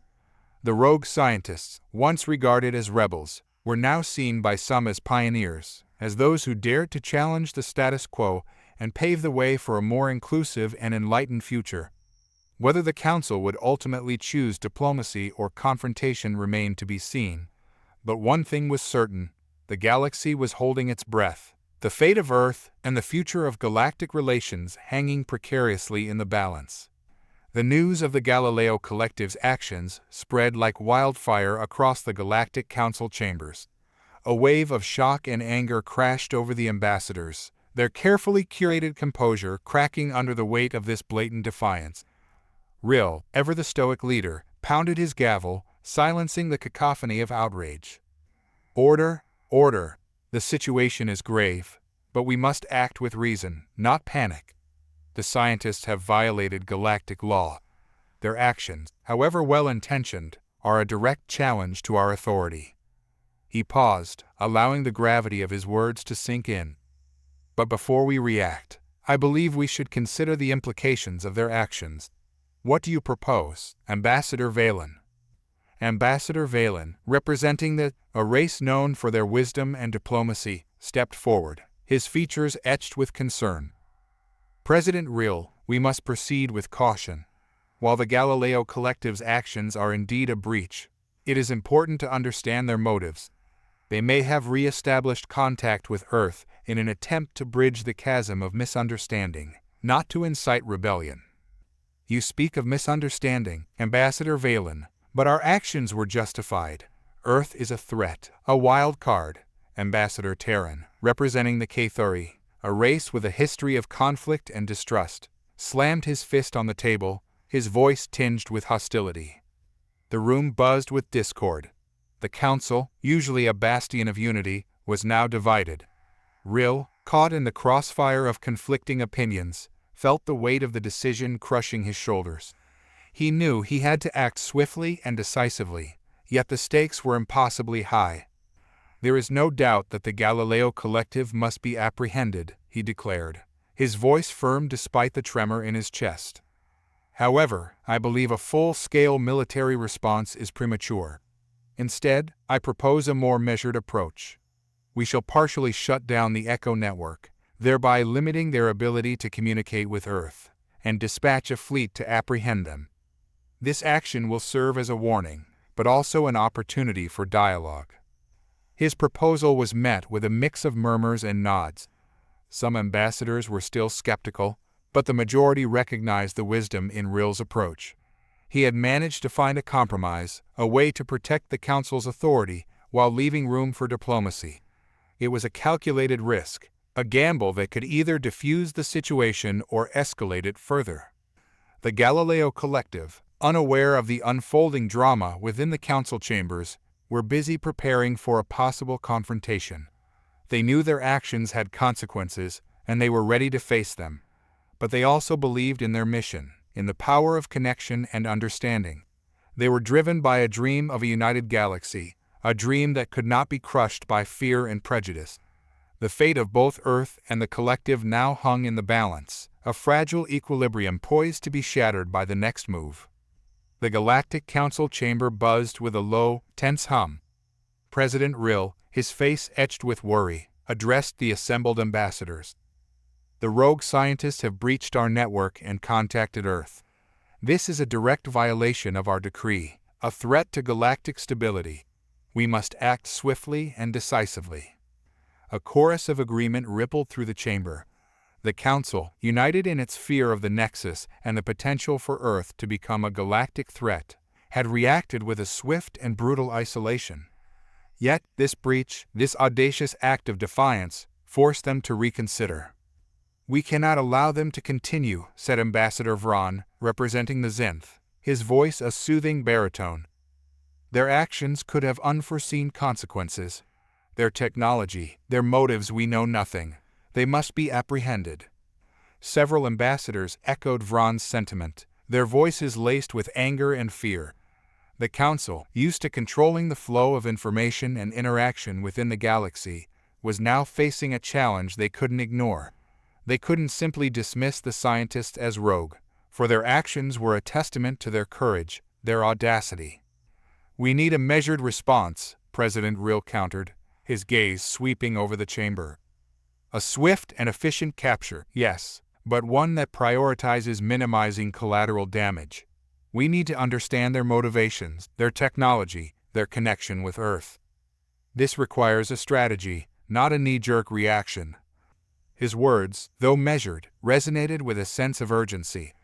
The Council, despite their initial instinct to crush the rebellion, was now navigating a complex web of political considerations.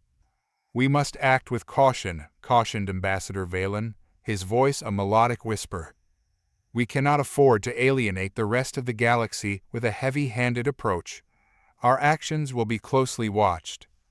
The Council, facing a critical juncture in their relationship with Earth, was now forced to carefully balance their desire for control with the need for a measured response. "We propose a two-pronged approach," President Rill continued, his voice gaining strength. "First, we will initiate a partial shutdown of the Echo network, disrupting their communication with Earth. This will buy us time to gather intelligence and assess the threat." The ambassadors nodded in agreement, recognizing the practicality of the proposal.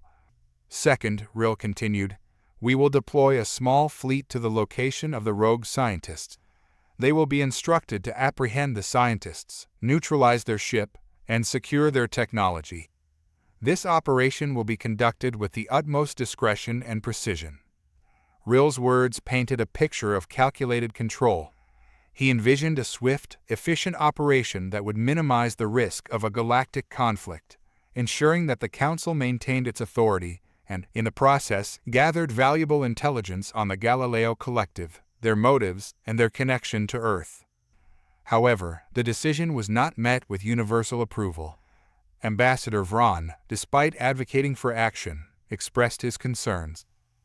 "We must remember," he cautioned, "that these scientists are driven by a belief, a desire to connect with Earth. Their actions are rooted in a yearning for understanding, not aggression. Our response should reflect that." His words served as a reminder of the complexities that lay ahead, urging the Council to consider not just the threat, but also the underlying reasons for the scientists' defiance. Despite the complexities, the Council agreed to President Rill's proposal.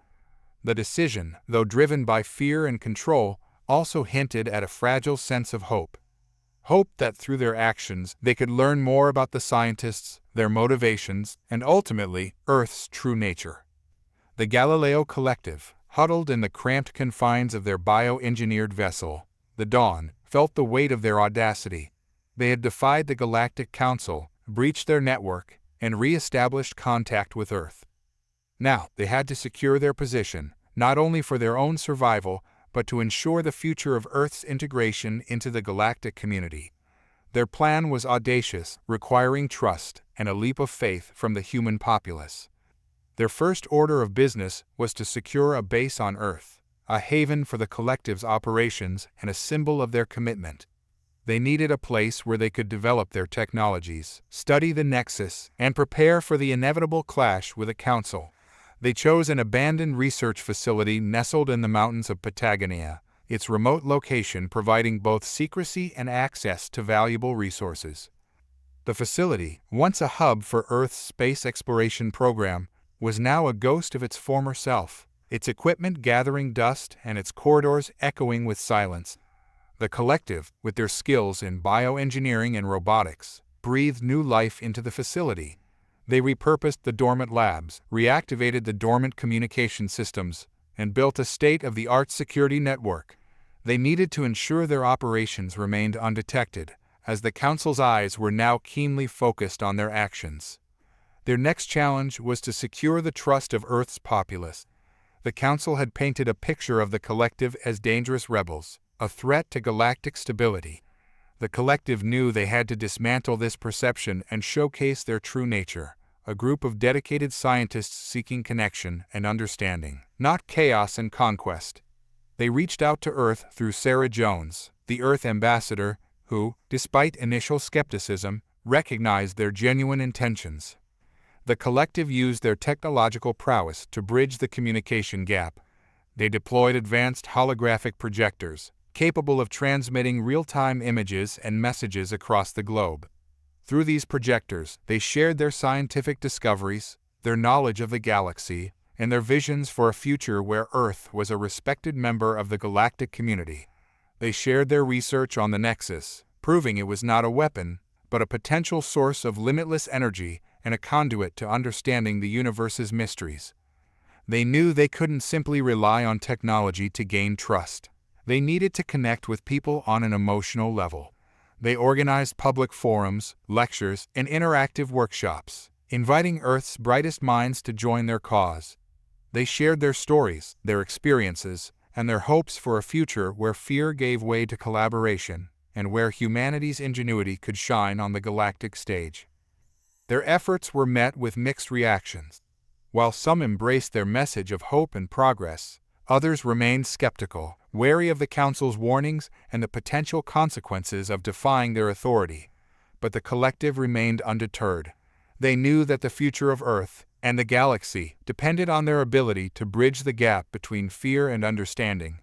They continued to advocate for diplomacy, knowledge sharing, and cooperation, their commitment unwavering in the face of adversity. The fate of Earth and the collective's position rested on the delicate balance of trust and hope they were striving to create. The Galactic Council's decision to partially shut down the Echo network sent a ripple effect across the galaxy. While the Council attempted to maintain a veneer of control, news of their actions and the subsequent silence from Earth spread like wildfire. One race, the Zylox, took particular interest in the unfolding events. Known for their advanced technology and their penchant for challenging established authority, the Zylox were an enigma in the galactic community. They were a race of enigmatic, humanoid beings with iridescent skin and a deep reverence for knowledge. Their ships were sleek, almost organic, a testament to their mastery of bioengineering. Rumors of the Zylox's involvement in the galactic conflict spread like wildfire through the Echo's remnants. They were rumored to have a deep interest in the Nexus, a sentient energy source that pulsed at Earth's core. Their fascination with the Nexus and their disdain for the Council's heavy-handed tactics made them a wild card in the escalating situation. within a shadowy, hidden sector of the Xylox's homeworld. A group of Xylox scientists, known as the Collective, were closely monitoring the situation. They believed that the Council's isolation of Earth was a colossal mistake, a missed opportunity to explore a unique energy source. They had long studied Earth's history, fascinated by its rapid technological advancement, its resilience, and its capacity for both creation and destruction. They were drawn to the Nexus, seeing it as a potential key to unlocking new forms of energy and technology. Within the Collective, there was a passionate debate. Some argued for a cautious approach, observing the situation from a distance. Others, fueled by a desire to unlock the secrets of the Nexus, advocated for direct intervention. One of the most vocal proponents of intervention was a young, ambitious Xylox scientist named Valen. Valen had spent years studying the Nexus, fascinated by its energy patterns and its potential applications. He believed that the Council's fear of the Nexus was unfounded, and that Earth, with its unique connection to the Nexus, held the key to unlocking new possibilities. The Council has missed a crucial opportunity, Valen argued, his iridescent skin shimmering with conviction. By isolating Earth, they have deprived the galaxy of a chance to collaborate, to understand this powerful force. His words resonated with many in the Collective, who saw the Council's actions as short-sighted and potentially catastrophic. They knew that their involvement in the conflict would inevitably draw the attention of the Council, but they were willing to take that risk. They believed that the potential rewards of unlocking the secrets of the Nexus outweighed the dangers. The Collective made a daring decision. They would send a team to Earth, a clandestine operation shrouded in secrecy, to establish contact and forge a relationship with the human race. They believed that, together, they could unlock the mysteries of the Nexus and redefine the relationship between Earth and the galaxy. Their actions were a gamble, a direct challenge to the Galactic Council's authority. But for Valen and the Collective, it was a gamble they were willing to take. Their pursuit of knowledge and their defiance of the Council's rule would bring them into direct conflict with the powers that be, making them unexpected allies to Earth in their fight for recognition. The Xylox, with their advanced technology and their unyielding ambition, were about to become a significant factor in the ongoing conflict. Their arrival on Earth would have profound implications for the future of both their own race and the fate of the galaxy. The Galileo Collective's base in Patagonia hummed with a tense energy. Outside, the Galactic Council's fleet, cloaked in the shadows of the approaching dawn, mirrored the Collective's own sense of anticipation. The Council, led by President Rill, had been quick to respond to the breach, a testament to their desire to maintain control. The Collective had been expecting this. Their defiance of the Council's decree had been a calculated gamble, a desperate attempt to break the shackles of isolation and forge a new path for Earth. They had meticulously prepared for this moment, anticipating the Council's response. The first signs of the conflict came in the form of electromagnetic pulses, disrupting the Collective's network.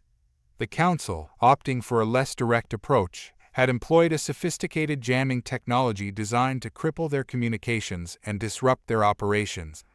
This was only the first salvo in what promised to be a protracted conflict. John, the Collective's de facto leader, took a deep breath, his gaze fixed on the holographic map of their base that d the approaching fleet. "They're going for a full-fledged assault, John," said Dr. Evelyn, her voice laced with both fear and determination.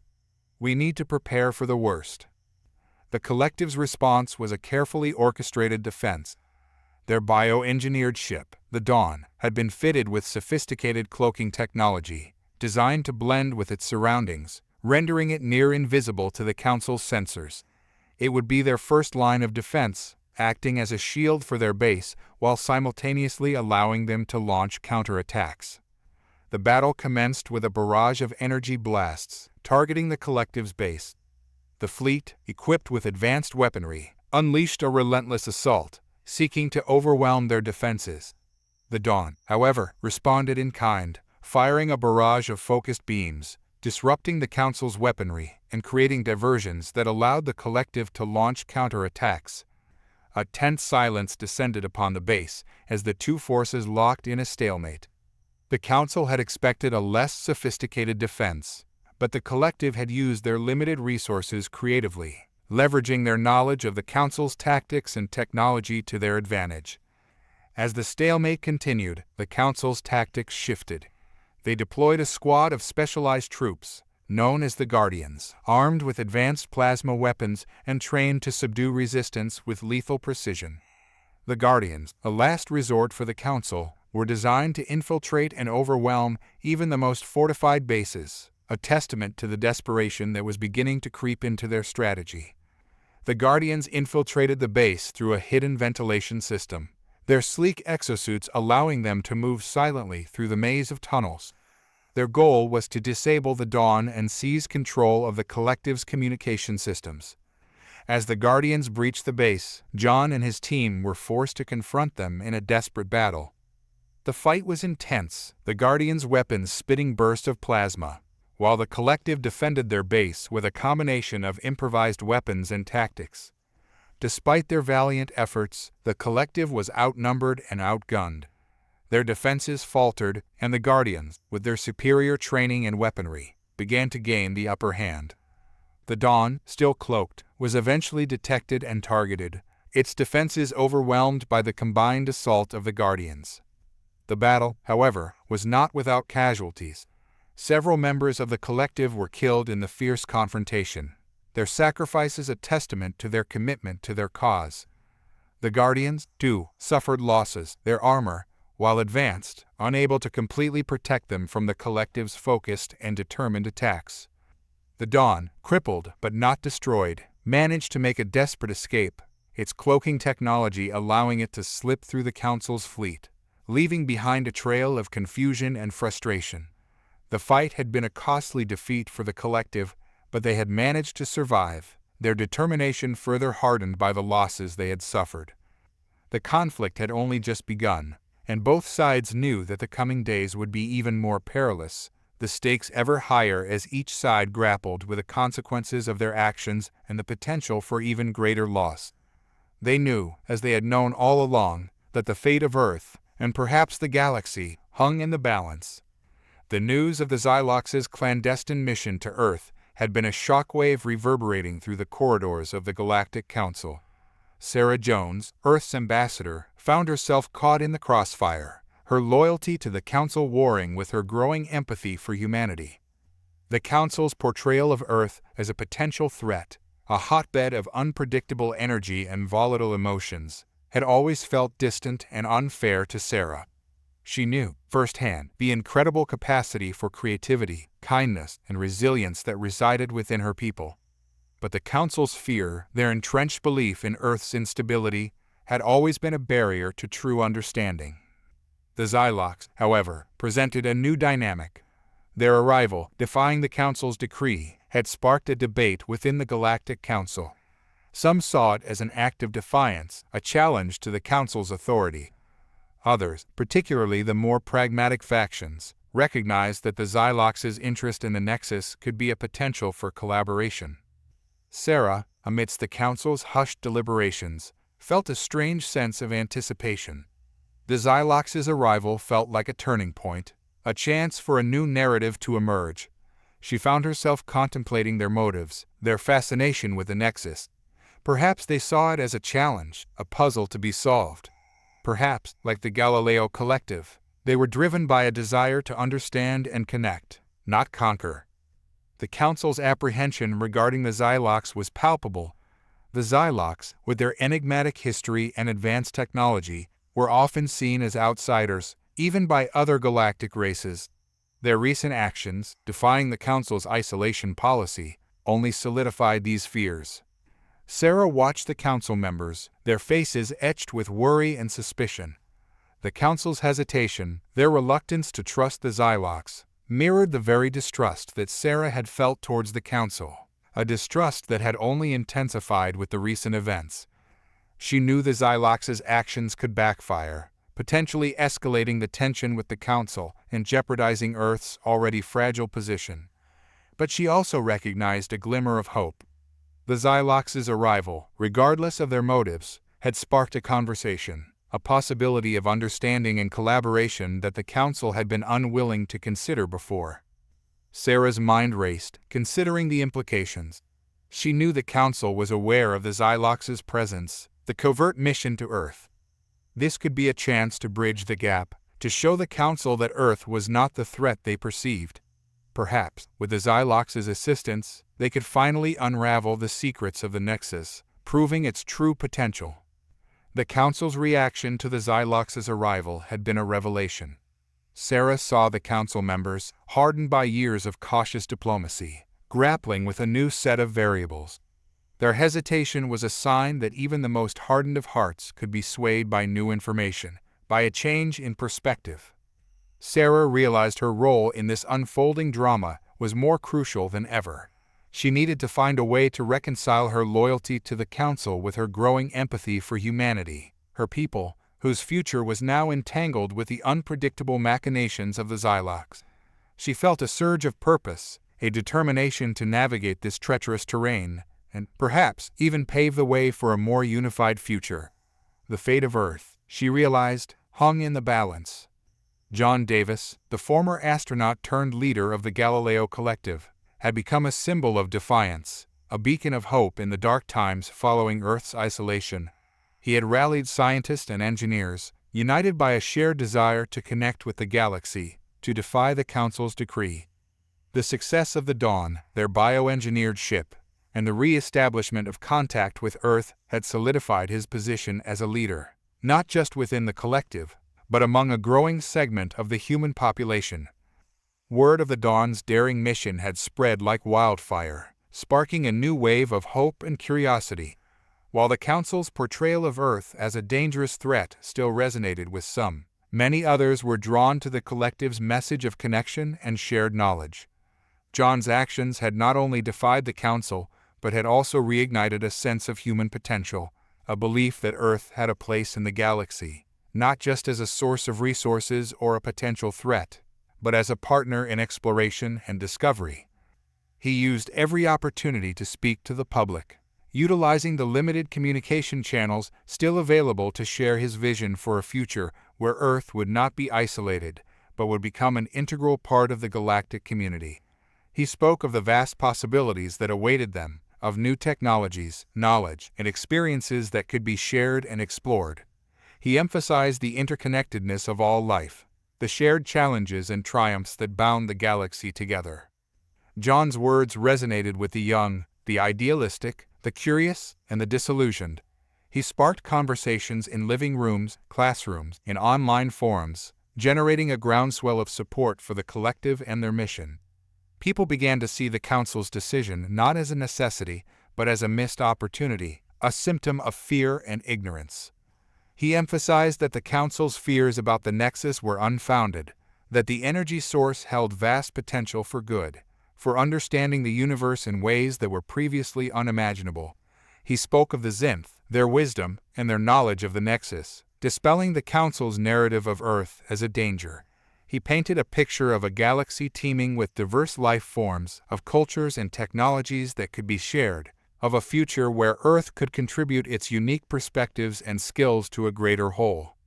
John's vision resonated with people across the globe. He became an icon, a symbol of defiance and hope. His actions inspired a surge in scientific research and exploration, with many young people choosing to pursue careers in astronomy, astrophysics, and related fields, driven by the desire to connect with the galaxy and contribute to the collective's vision. The Galileo Collective, under John's leadership, became a beacon of hope for a galaxy yearning for connection. They were not just defying the Council, but were also building a new future, a future where Earth was not isolated, but was actively engaged in the exploration and understanding of the cosmos.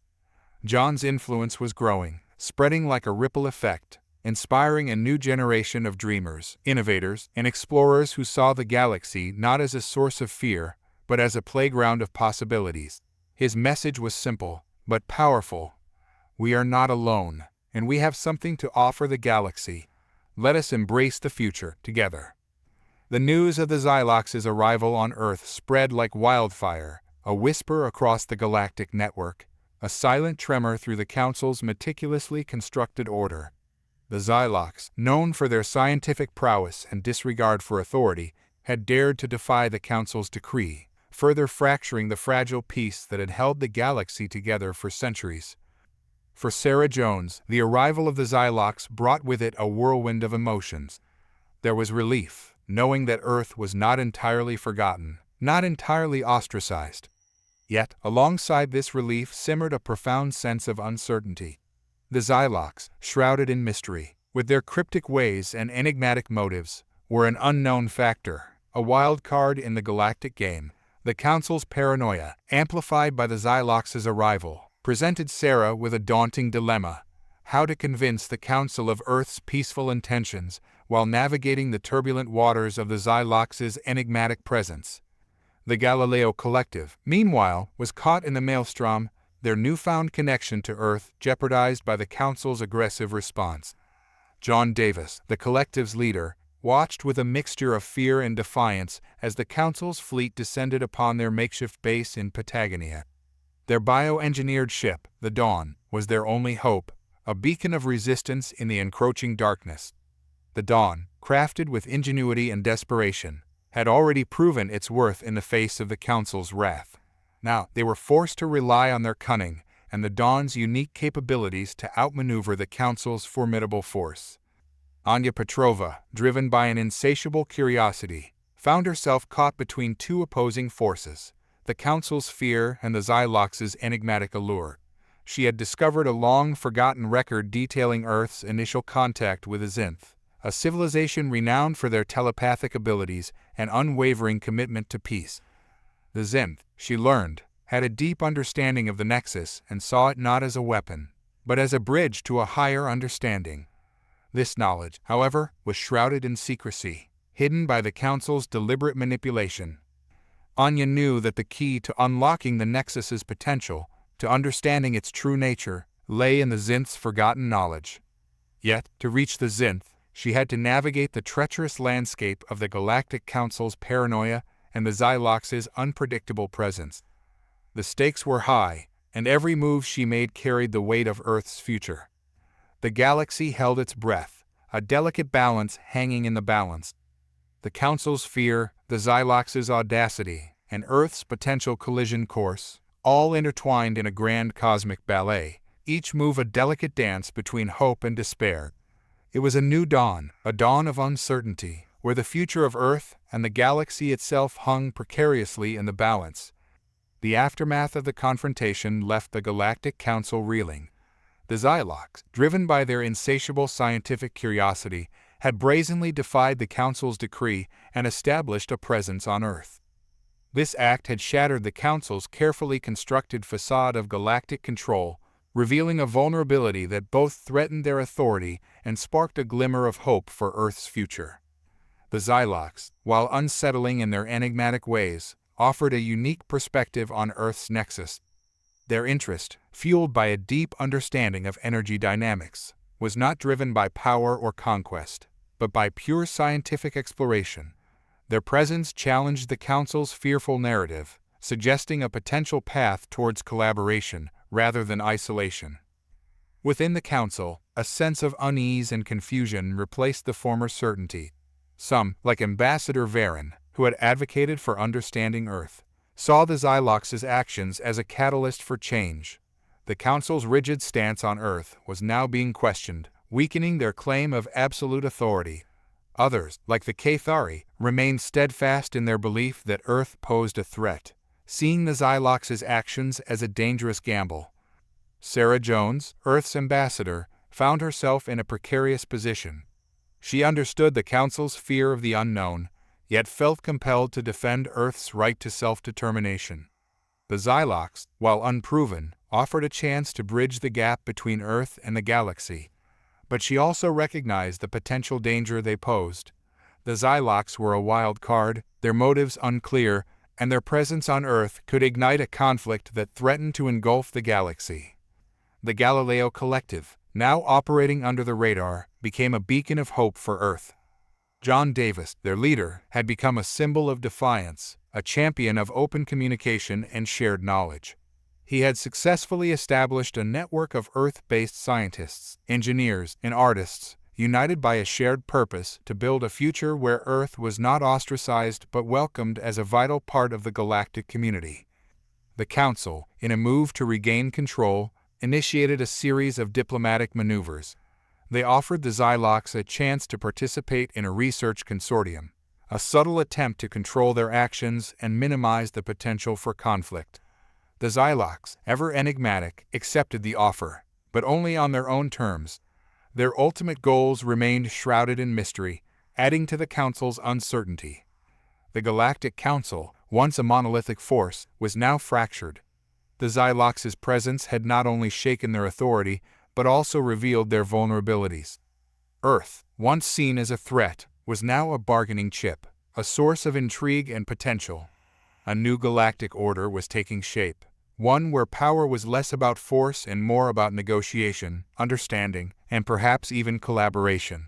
The future of Earth and the galaxy hung in the balance. The coming years would determine whether this shift would lead to a new era of peace and prosperity or a devastating conflict. The Galileo Collective's arrival on Earth wasn't a grand spectacle, but a quiet whisper in the wind. They didn't land in a city, but chose a remote, abandoned research facility in Patagonia. The facility was perfect for their needs, isolated, yet accessible. Their goal wasn't a conquest, but a collaboration, a bridge between their defiance and Earth's isolation. They knew the Council's narrative painted them as villains. They knew they were seen as rebels. Yet, they also knew the truth. They sought to unlock the secrets of the Nexus, not to control it, but to understand it. To use it for the benefit of both Earth and the galaxy. John, the collective's leader, understood that gaining trust was essential. He and the other members began to share their knowledge, not as a gift, but as a gesture of good faith. They held lectures at universities, sharing their discoveries in astrophysics, their advancements in bioengineering, their understanding of the complex network that bound the galaxy together. They shared the stories of their journey, not as bragging rights, but to humanize their cause. The response was cautious. For years, the Council had instilled a fear of the unknown, of alien threats, of a universe beyond their control. It wasn't easy to break that fear. But the scientists of the collective weren't just scientists, they were storytellers. They spoke of the interconnectedness of life, of the wonder that could be found in exploration, of the beauty of the galaxy they had witnessed. They spoke of their passion for knowledge and their dream of a united galactic community. John, with his experience as a former astronaut, had a natural charm and charisma. He spoke of his love for Earth, of the awe he felt when he first looked back at the planet from space. He spoke of the tragedy of isolation, of the missed opportunities, of the potential that was being wasted. He spoke of his hope, of a future where Earth and the galaxy could work together, learn from each other, and grow together. Slowly, hearts began to open. Scientists, artists, and thinkers saw in the collective not just a group of rebels, but a beacon of hope. They saw a path forward, a way to break free from the Council's chains, to reclaim their place in the galaxy, not as a source of fear, but as a partner in progress. The scientists of Earth were hungry for new knowledge, and the collective had a vast trove of it. They shared their expertise in advanced technology, in galactic navigation, in the study of alien life forms, in the understanding of the Nexus itself. They collaborated on research projects, building new technologies, pushing the boundaries of human knowledge, and opening doors to a future that seemed unimaginable just months before. The partnership was a win-win situation. The collective gained access to Earth's resources, its infrastructure, its intellectual capital. Earth, in turn, gained access to a wealth of knowledge, to advanced technology, to a connection with the wider galaxy that it had almost lost. The bond between the two groups was strengthened by a shared sense of purpose, to build a better future, not just for Earth, but for the galaxy as a whole. It was a future where fear was replaced by understanding, where isolation was replaced by collaboration, and where the Nexus was not a source of danger, but a bridge to a new era of galactic peace and prosperity.